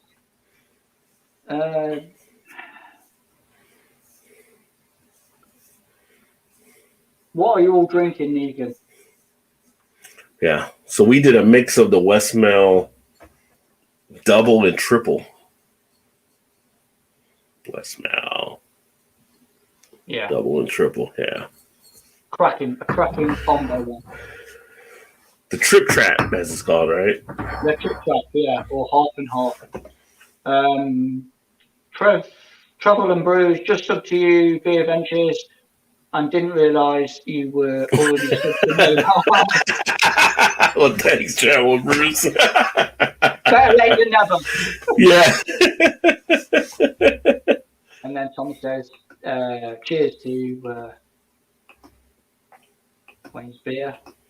Nothing now, sobering up. Ooh, Raggy's sobering up at 8:20. Oh. It was at a rough afternoon. No bottle for the house. Again, staying sober for now. Missy Beers, Adam, evening chaps. Hope you both well. Cheers, Adam. How you Good doing, to see mate? you, my friend. Hey up, Mersey Negan. Paul Greenwood. I got Budvar mini keg on the go, and the missus just bought some red Peroni cans. I've never had it before, so a good night ahead. Yeah, nice. Peroni red is not too bad. I've had the pleasure of trying that before, and I don't think you can go wrong with Budvar. Again, solid beer. Nice little keg of that. That should do you well, mate. I think I've only seen the base Peroni, like the one they're known for. We get that over here at some of our places, and our supermarkets will have it, but I haven't seen anything else outside of it. Interesting. Yeah, they've got a few offshoots. The Peroni red is not too bad, and then they do some very like posh sort of almost mini champagne sort of bottles of a couple of variations of a lager, Doppy Malto. I forget the other. I think it's 3 altogether. not too bad. Wayne's Beer Deliveries. I started my channel because my cousin put this idea in my head. We did local craft beer trade and sent him my way to take on the beers he sent me. So decided why not, and here we are. Nice, cool stuff. Raggy says, I do agree. Beer isn't cheap, and it's up to you if the ads help. Buy a few beers and okay, too many ads or crappy though. Yeah, I've never dreamed of peppering my videos with ads. One at the beginning, and that's it for me, really. I think lives work differently. I think you get one at the beginning, one in the middle, and one at the end. But I mean, my videos tend to be about 4 minutes, 5 minutes, and it's just one ad at the start, which is clickable. Mm-hmm. And I'm happy with that formula for me. I think that works for me, to be fair. Yeah. I have no idea. Mine just has them on there. I guess I need to look, but I just put them on there. I mean, nobody's complained or anything, but I don't know if it's too much or not. But I never look at the live because I'm doing the live, so I never get to see how it actually plays out. But yeah, I know some people tend to just absolutely bombard a review with them. And I think it can't be a little bit of a turn off myself. I can't think it's too much. I never get like a lot of stuff from AdSense. It's like, you know, a penny here, a couple pennies there. It's chicken feed at the end of the day. It's not going to change your life. Right. We're not talking that sort of money, are we? You know, it's just it buys a few beers. It buys a few beers, yeah. Evening Negan, Mersey Beers. Ruggy's Beers, Wines and Reviews, Mersey Beers, live at 8:45. French Beer Horse. Hi guys, Scott here from the channel. A little late to the party, but hey, wanted to pop in and check. How's it going? Happy Saturday to both everyone else watching. Cheers, Scott. Good to see you. Scott's over at French Hall. They do some great beer reviews too. So if people aren't familiar with them here in the UK as well, they do a pretty good job going through some stuff. They're part of the Beer Coalition. They're only Beer Coalition sharing things. Yeah, I think I've subbed to them. Yeah. I think I've subbed to them.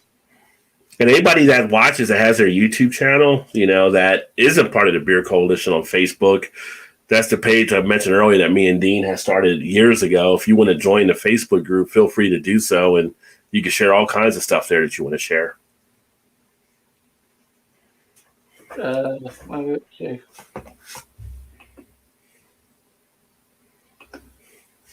loads of comments.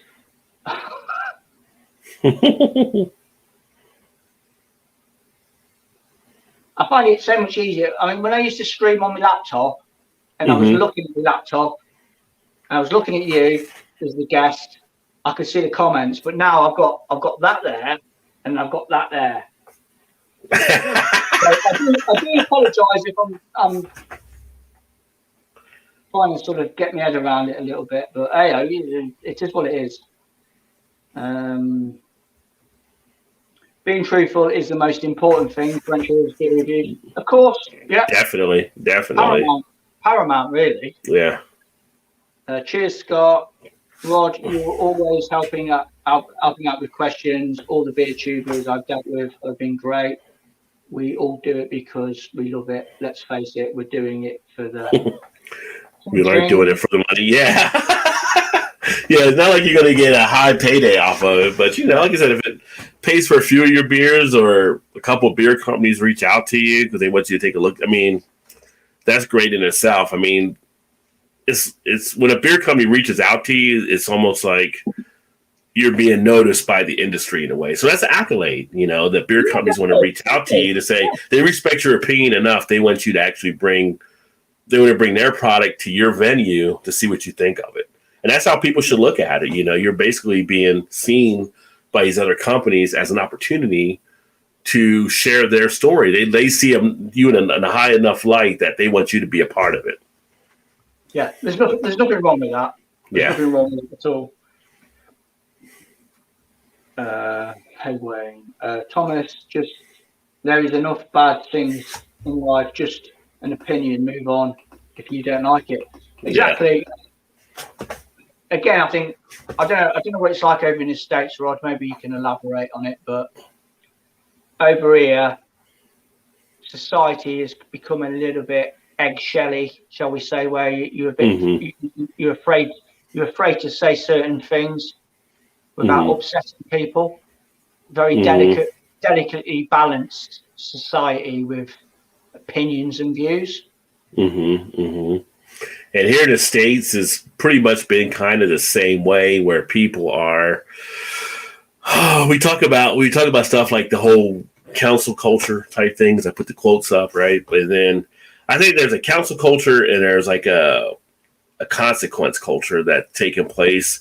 You know, like I was talking to somebody the other day, like you look at the council culture. Well, that's like getting rid of things that don't really make sense anymore. Like they shouldn't be a part maybe of that society, you know, maybe it's because they had the past tendency, versus the consequence where people go out there, they say something that doesn't fit in, and then they just lose their job or whatever. It's kind of like they're not being canceled, but there's consequences for your actions. But however you look at it, there is kind of that eggshell type thing. But the thing is, I've always felt like as long as you're being honest and true, then there's nothing you really have to worry about, because it's not like something you have to apologize for. If it's something where you're being respectful of other things, but at the same point, you can't not be, honest in a way, because then it's like you're almost hiding. People start hiding stuff again. People become afraid to say stuff again. Like they become a closed off society. I think the thing moving forward is to have us be more of that open, relatable society, but to actually listen to what people say and respond to it. I think in the past, too many people had their pre-attained thoughts already, that they were already thinking what they were going to think without listening to people. The key now is listening to people and then responding to it. So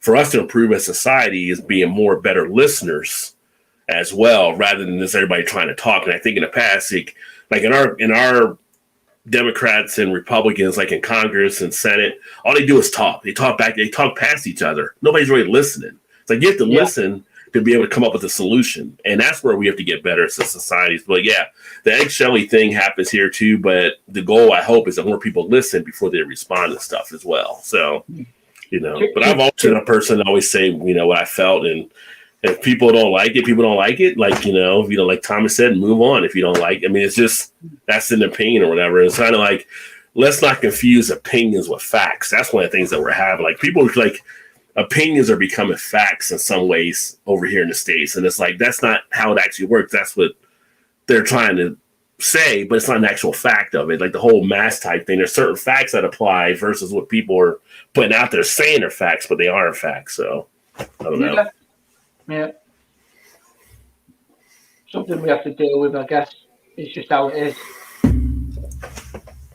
Sorry about that rant there. Kind of got off the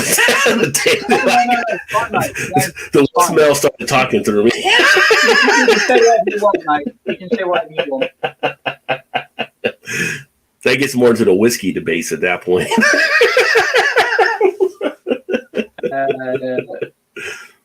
Right. So there are loads of great people on YouTube, and thanks to things like the lives, I think I've gotten a load of things and made good friends so far. Yeah. Yeah, I like to think I agree. Things like this sort of pass the time by, I guess, for certain people. BeerTube community is really good and friendly. That it is. Yeah. I'd say overall, it's definitely been a pleasant experience, but there's been a little bit of drama in different pockets, but nothing to bring down the whole community. So we all know about the different drama type moments, but overall, it's a great community and wouldn't have any different than what it's been. So yeah. the majority of folks believe in the beer. Yeah, but even when there was drama, I just hit it head on. I said my point and take it or leave it, and I've never been affected by it. Like, some people get caught up in all the different dramas, and it's like, why are you telling me? Like, I don't want to be a part of that.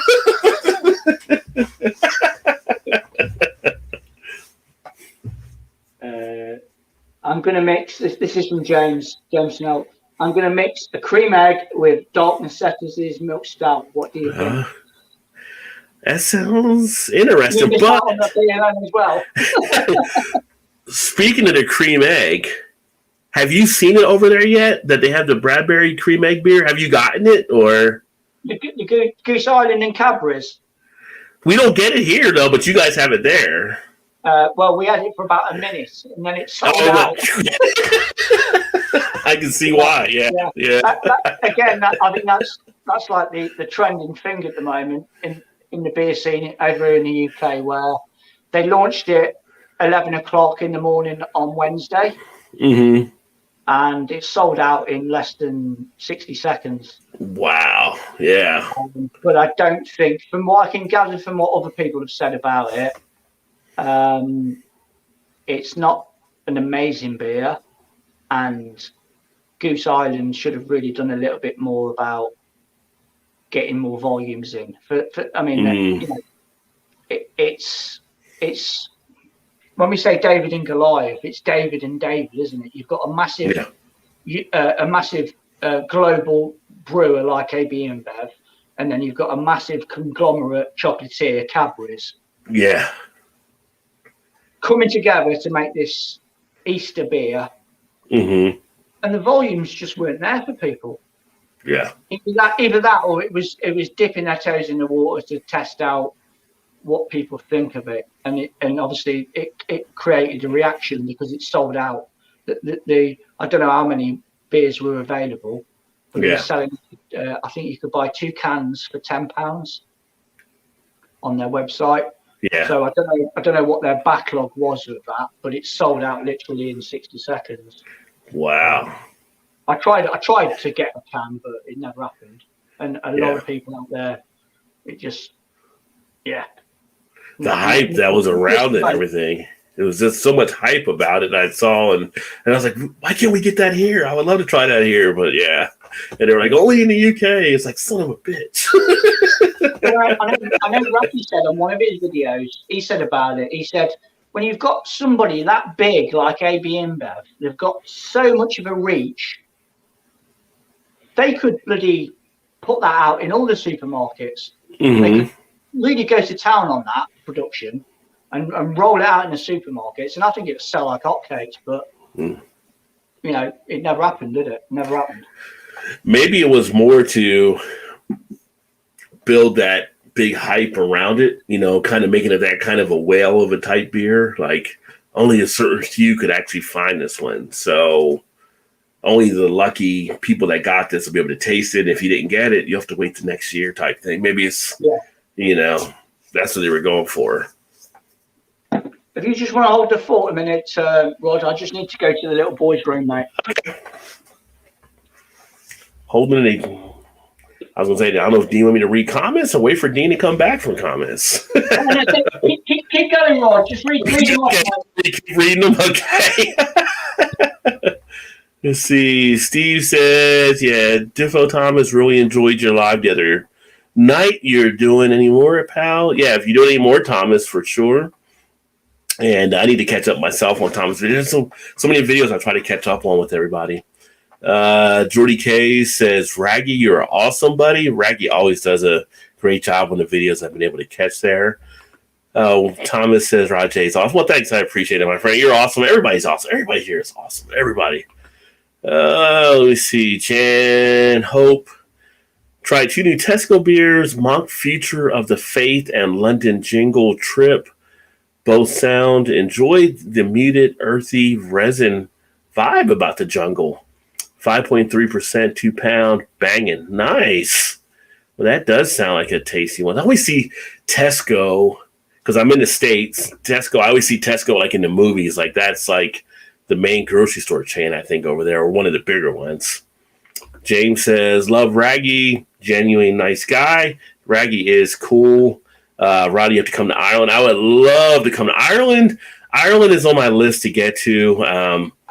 The UK, Ireland, Scotland, really want to get over there. The cool thing about, from what I know about Europe, is that you can get over there and you guys have really taken control of like a mass transit type system. So it seems like people can take trains between all the different countries and stuff. In the US, people are kind of reluctant on the whole train thing for the most part, which is crazy because we would be great if we had like one of those bullet trains like Japan has. But I would love to come over there, see the countryside. Ireland, definitely big on wanting to go there. I'm thinking about doing a St. Paddy's Day live stream actually on the 17th and doing some of the red ales or the stouts for that holiday here in the States. But definitely on my list, and I do love some of the Irish whiskeys as well. Let me see here. Al Drain in the house. Welcome, Al. Al Drain. This Westmalle is talking to me, y'all. Says, hi, Dean and Rod. Nice to see you. Nice to see you as well, Al. Raggy says, thanks, Dean and Rod. Total humble in hearing you chat. Well, thank you, Raggy. Thanks for doing everything that you're doing there. And I would love to get you on as well. And if anybody does want to try to collab with me, feel free to let me know. Just send me a thing on the channel.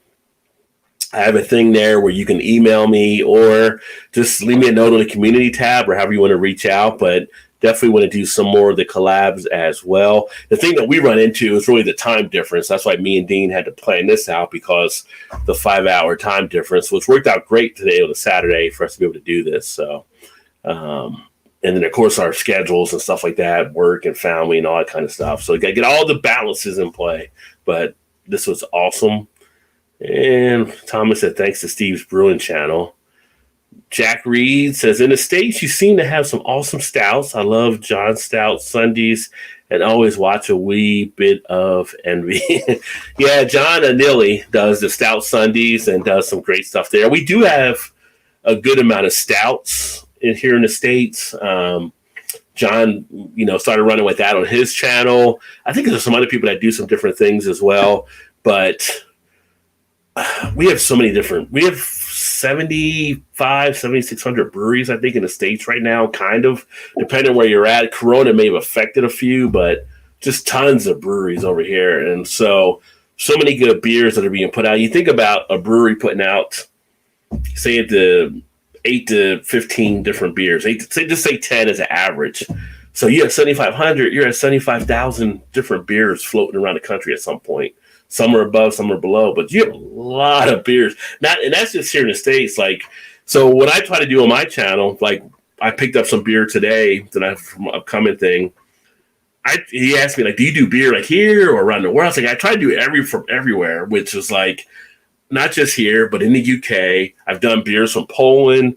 I look to try to do beers. I got a couple beers from Japan now that I'm going to be doing. Try to do beers from Ireland. I do beers from Lithuania.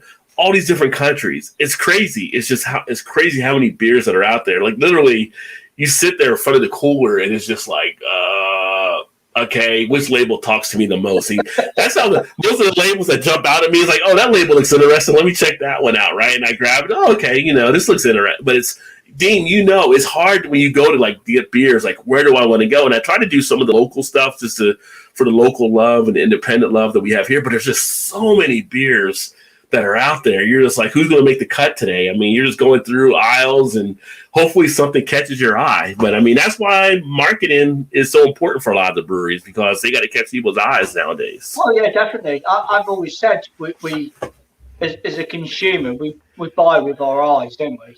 Yeah. If we see a nice jazzy looking can of beer or bottle for that matter, then and they've really done their homework and gone to town on the branding and the presentation of it, then you're going to home in on it. Mm-hmm. You're going to home in on it, and whether it's a good beer or a fantastic beer is besides the point. But as a branding perspective goes, yeah, you see it and it catches your eye and you're intrigued, and that's where you just you pull the trigger or not on buying it. Yeah. I have been caught out in the past before with a really flash looking can of beer, and I've poured it and reviewed it and it's not really lived up to the hype. Right. But that's just how it is. Yeah. That's what we have fallen into sometimes. I left off at Jack there about in the States, if you wanted to. Where are we up to? Jack had the last one at 311. He was talking about in the States. He was asking me about the stouts.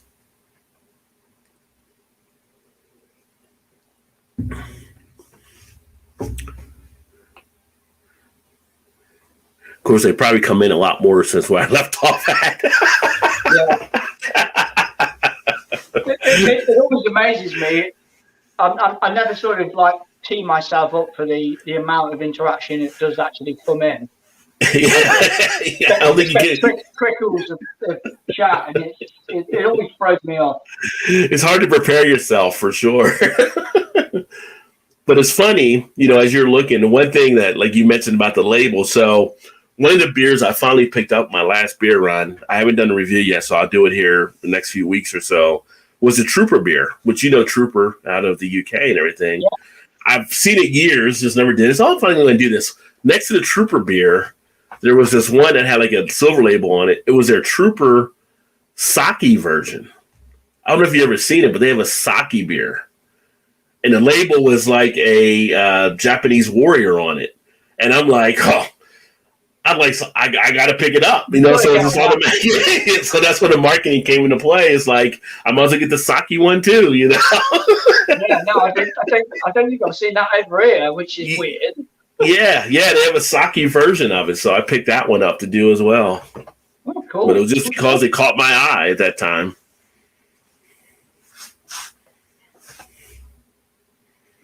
What did you say the comment was, Jack?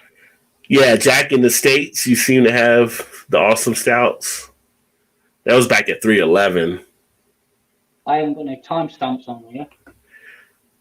It was before, Thomas also said awesome to Raggy.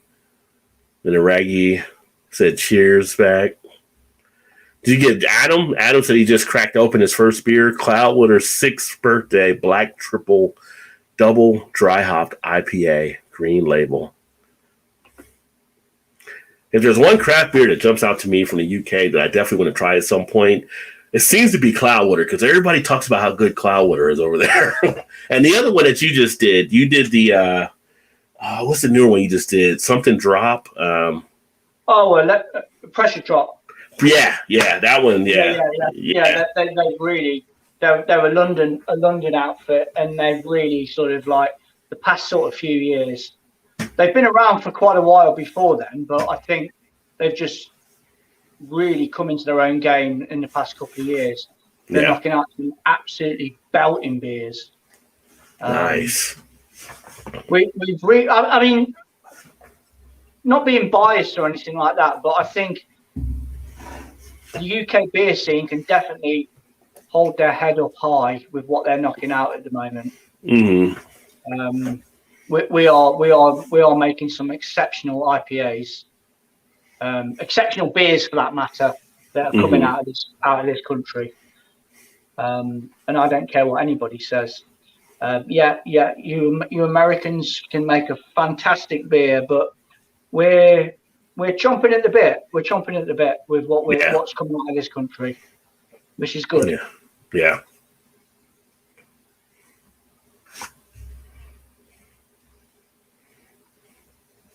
Jesus Christ, how many comments? We got NDT. Welcome, NDT. That's one of the guys who's watching mine as well. Cheers. Says hello, Deans, and all in chat, and Rod on panel. Cheers, brother. Cheers, Wayne, James Earl. I agree. I'm on here there, Morgan Freeman, what a man, and James Earl Jones and Denzel Washington. Oh, you're down to Morgan Freeman now. Okay, I got you now. I see where you're at. Okay, yeah, Morgan Freeman and James Earl Jones. Yeah. Yeah, I do apologise if I missed them out. I do apologise for this laptop. Don't seem to want to move down. Well, true fact about James Earl Jones, he actually played my cousin in the movie. Yeah? Yeah, there's a movie, and it's called, you can actually see it on YouTube. It's called The Vernon John Story. That was my third cousin.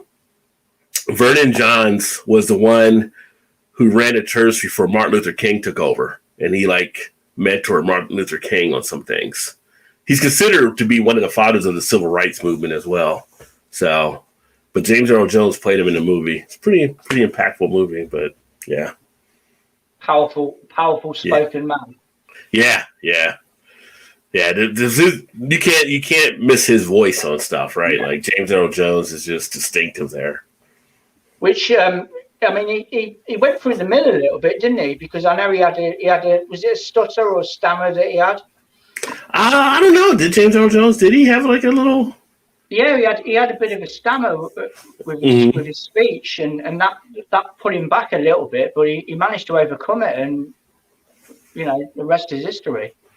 That kind of makes sense because when he speaks, he does speak more deliberate, so maybe that helped him on that as well. Yeah.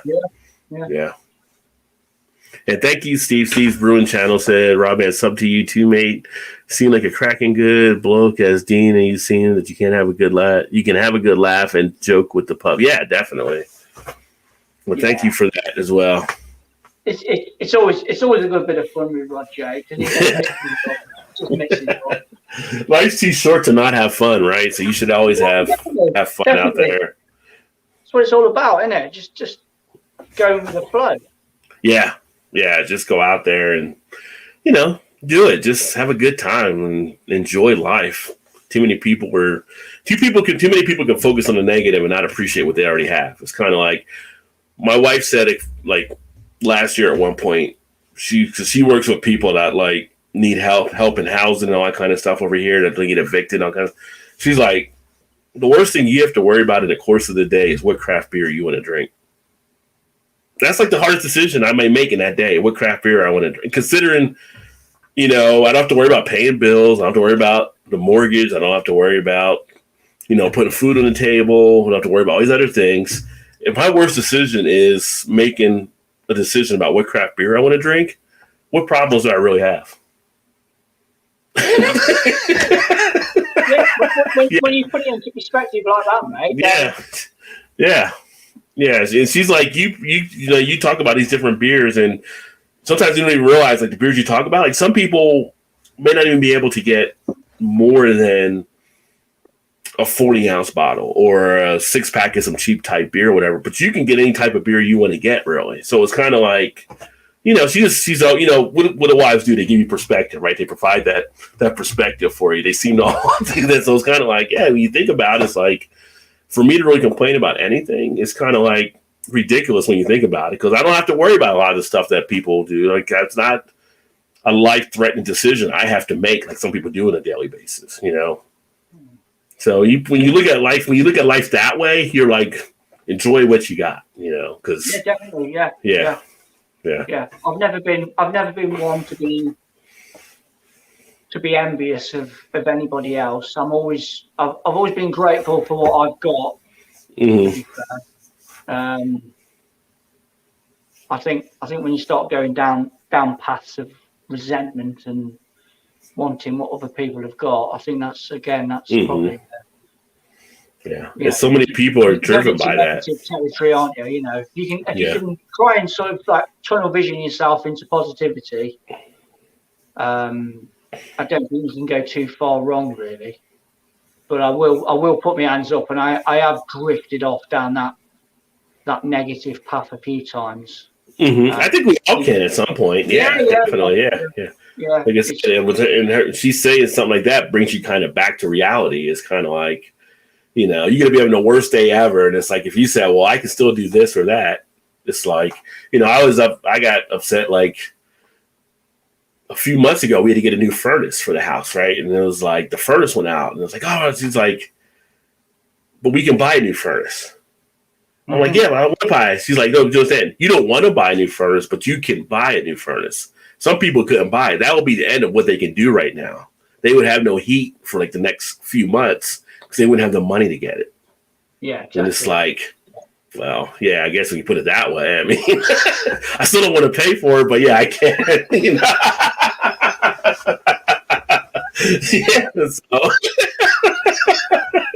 So he said the wives are usually your counterbalance and stuff. So, she keeps me in check when I need to be in check for sure.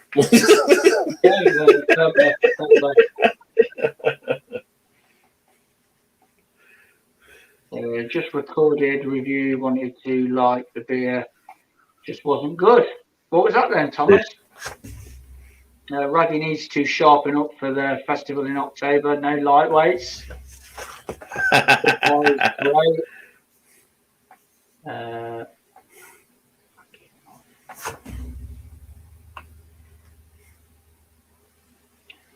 I definitely need a new laptop.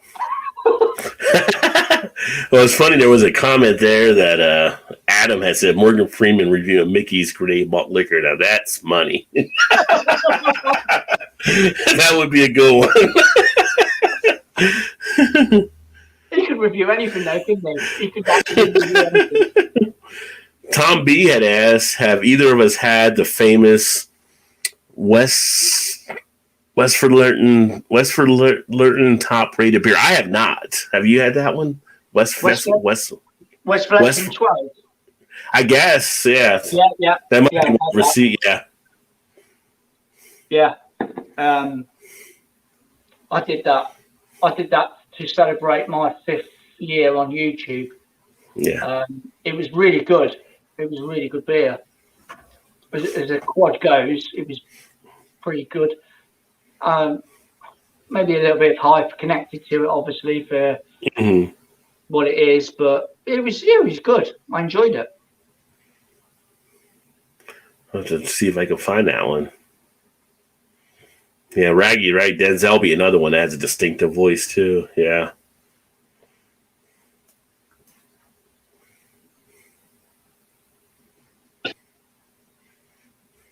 I've never had Budvar. Have you had Budvar?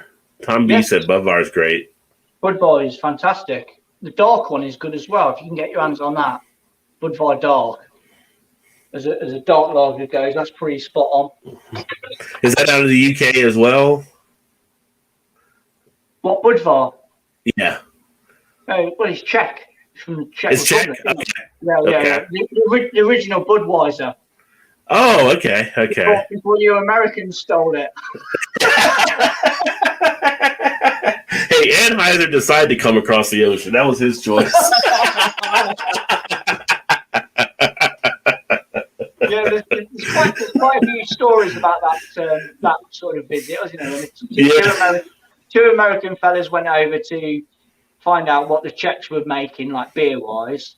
Mm-hmm. Got friendly with a brewery, found out the recipe, managed to nick it off them, and then buggered off back to America and started making it themselves.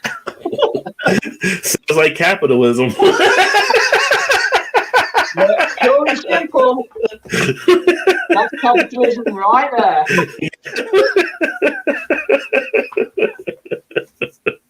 Oh.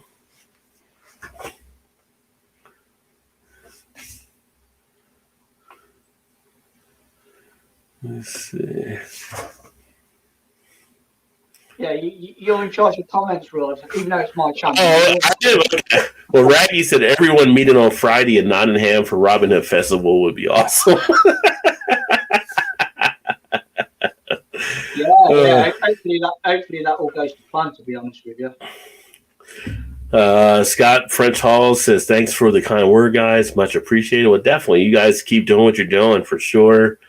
Negan said, like I said earlier, I'm down from Thursday to Monday if you want a beer somewhere. I think Negan was... Were we talking to Thomas or Raggy? Oh, yeah, I'm with you. Let me see. That was Raggy. Because Raggy said, yeah, we'll meet up with as many as possible over the weekend and look forward to it. This Negan reminds me, I haven't watched the new Walking Dead yet, so I need to watch the new episodes at some point here. Paul Greenwood, looking forward to it, me and my brother-in-law getting trained from Warrington on the Friday. Cool. Nice. Lots of collab reviews, indeed. Yeah. No, I do quite enjoy doing these collab beer reviews with other beer tubers, because it's something that I'm not normally comfortable with doing, to be honest with you. But it's nice to do them, and I do. Yeah. I do get a little bit nervous before I go on, but then I think, well, what was I worrying about? I know you. Yeah. I know you all too well, Rose. Yeah, like you. I think it's it's. I don't know when you're doing a collab. It's kind of like I like them because, in a way, it's a matter of what you're feeling and what I'm feeling. are we on the same wavelength? Do we see the same things about a beer, or what did you pick up that I didn't pick up, vice versa? So doing a collab type thing is great in that you can identify areas where maybe one picked up so because our palates are different, right? And as we get older, you lose taste buds, so the palates will shift over a period of time. Yeah. So that's always kind of a cool thing when you're doing a collab to see who's getting what out of something. You know, it's like I had a review one time and I was going through saying something to someone that commented and they were like, "Oh, it sounds like baby aspirin," and I was like, "Baby aspirin." Perfect, because when you think that's just what it tastes like. It was like a baby aspirin, you know. So you doing collabs allow you to see these type of things. Yeah, I think we're both singing off the same hymn sheet regarding this Westmalle trip. But I think we both already enjoyed it. To be fair, I think it's a good beer, a nice sort of collab combo, shall we say? It's worked for me. I'd definitely try it again. Anyway, I know that. Oh, yeah. If I've ever come across the two beers again, and I've got 2 spare beers going, then I would gladly pour them into the same glass again because I've really enjoyed what I've got out of it.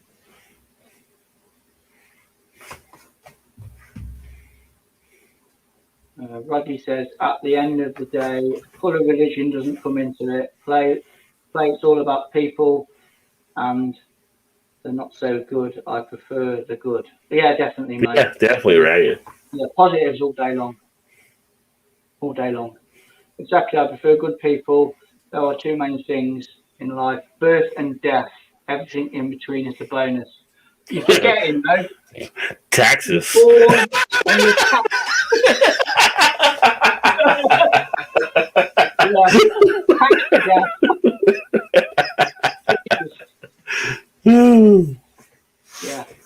Yeah. Spot on. Radley's beers wine and spirits, says Wayne. So, Rod.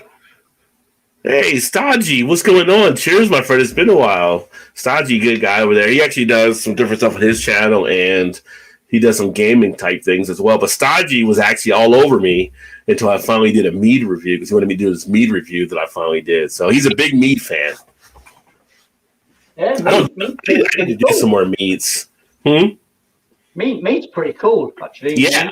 Oh, yeah. I had a great mead that I did a review on, and need to do some more of them. But yeah, nice little honey wine.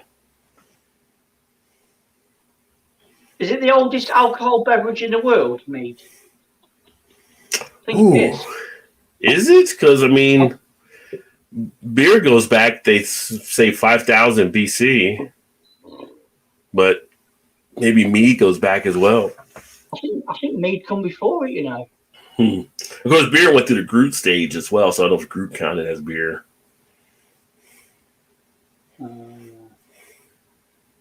What time zone are you, Rod? I am actually Eastern, so I'm 5 hours behind UK time. So it's 3:58 right now. Roddy says, as a beer fan, we're all in the middle of the greatest generation. Thank God. So many beers. Yeah. Ready love, more the merrier. Yeah. More the merrier. Reggie's Trooper beer is awesome. Haven't found the other versions near me yet. Oh, okay. Yeah, I've always heard about the Trooper. I've seen a Trooper beer. I just never picked it up until finally it's like, you know what? Let me go ahead, and it was kind of a cross it off the list type thing. Eric Gilbert, Cloudwater is pretty good. Cloudwater been popping up in Ontario the last couple of years. Wow, you got that much of a reach then? Wicked. Oh, I didn't hear about that. Enjoy hitting Cloudwater when I was over in Manchester. The Manchester Piss Up with Paul. I know we had a good time with the other UK guys. Nice beer with all lads. Cheers, Raggy. Steve's and Brewing. So, lol. So looking forward to tomorrow's, like watching 2 amazing beer reviewers. Can't wait. Got the beer too. So I'll give in some. Yeah, cheers. Thank you.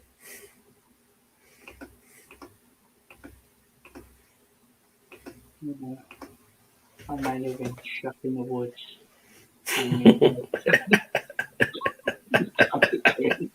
Crap beer.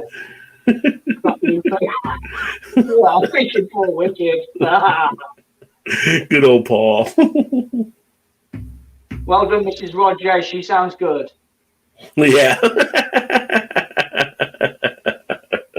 Heat is overrated. It's normally a toasty 48 degrees here in winter. A few candles will do it.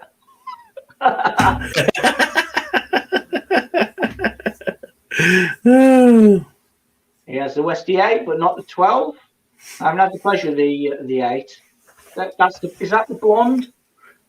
I haven't had the Westie 8. No, I haven't seen The 12. The Westie 8. I know the 12 carries all the hype and the price point, but I don't know what the 8 is. I don't know what sort of price point the 8's on. I think it's the blonde. Roger and Dean, if I could be honoured to do a collab with you guys, both amazing blokes, and it showed. Yeah. Definitely, just set it up. Yeah, we can sort out. Yeah, I'm interested in doing something like that. Definitely something we could sort out. I have the Westie 8, says Paul. Raggy, we all live as we can, having the best life is where it's all. Exactly, mate. Exactly. Yeah, exactly. Yeah. Nobody needs food. He's been living in the woods of Canada too long, Gilbert.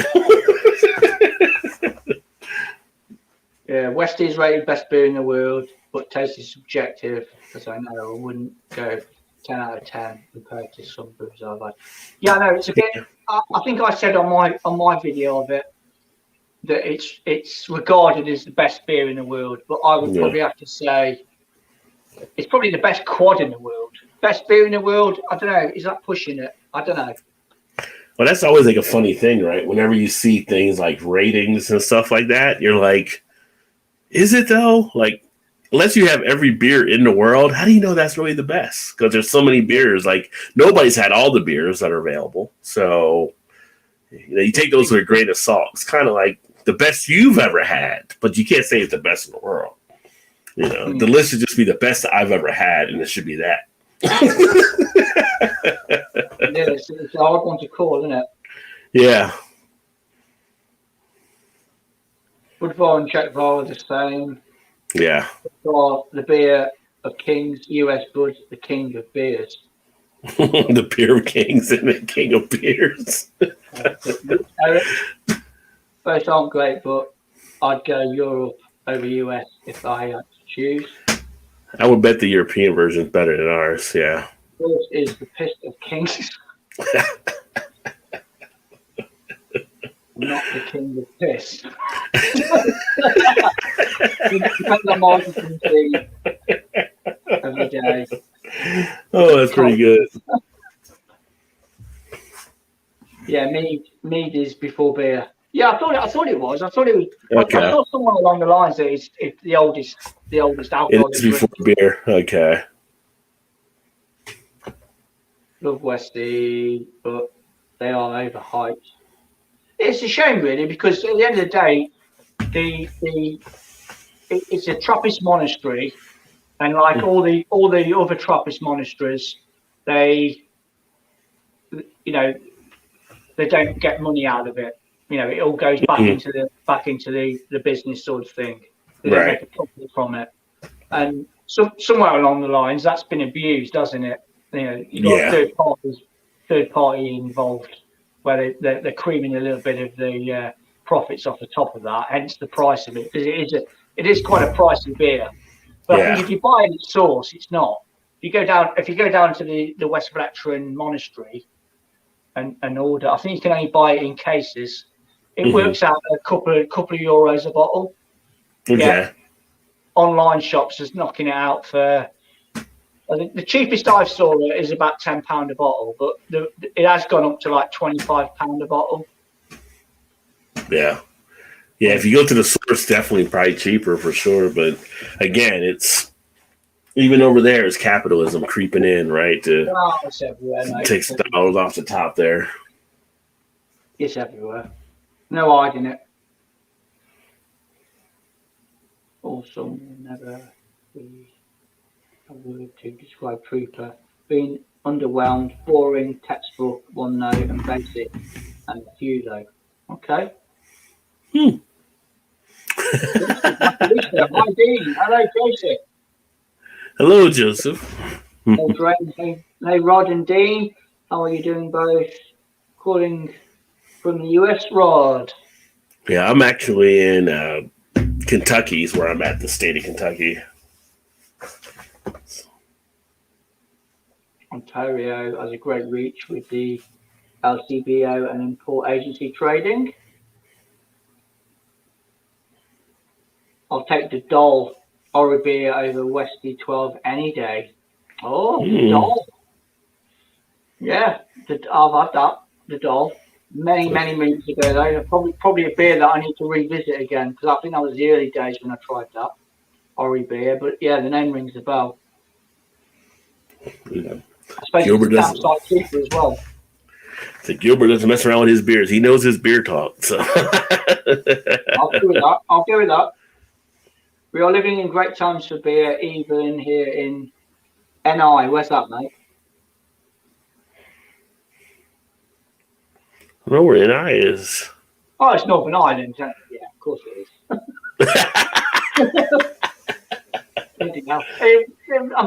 Because obviously the American people commenting, I've just automatically put two and two together. Apologise there, Jack. The Guinness art logo to give it away. Into the supermarket and have a wide choice of some brews. Someone said beer is proof God loves us. Don't know about that, but I love beer. I've heard that saying before. I love to go to USA to the steak houses. Well, we've got those here, depending on where you go. I mean, choose the right state, but like down in I used to say like the Southwest, like Texas and Oklahoma, Nebraska. They got like the steers and stuff out there where they got like some of the best steaks, I believe. They ship them around the country, but that's like states that are known for their steaks. Where you go to New York and pay a high price for one. Steve's Brewing Channel. Hi, guys. All the best to you. Going to watch Music Beers live.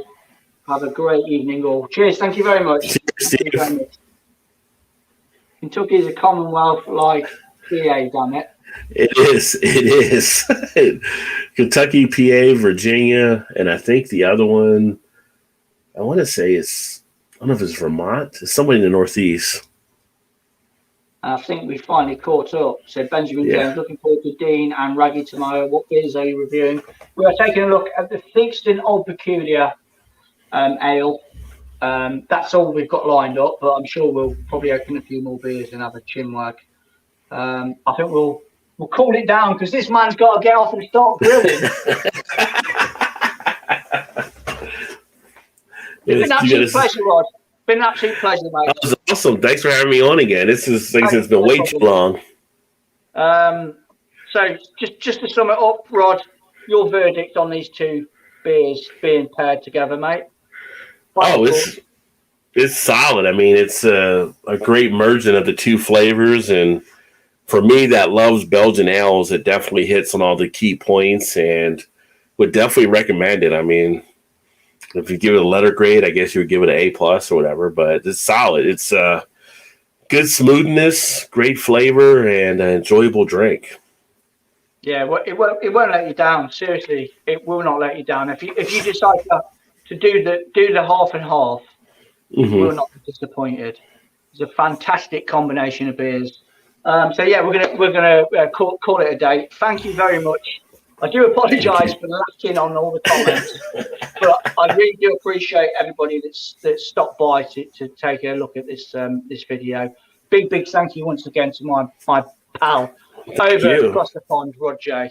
Much appreciated, mate. You're a good chap. You're a good chap. You too, my friend. You too. So until next time, we'll come up with something again one day. It'll happen. Yeah. Everybody stay safe. Take it easy. Ciao for now. See you later. Cheers, everyone.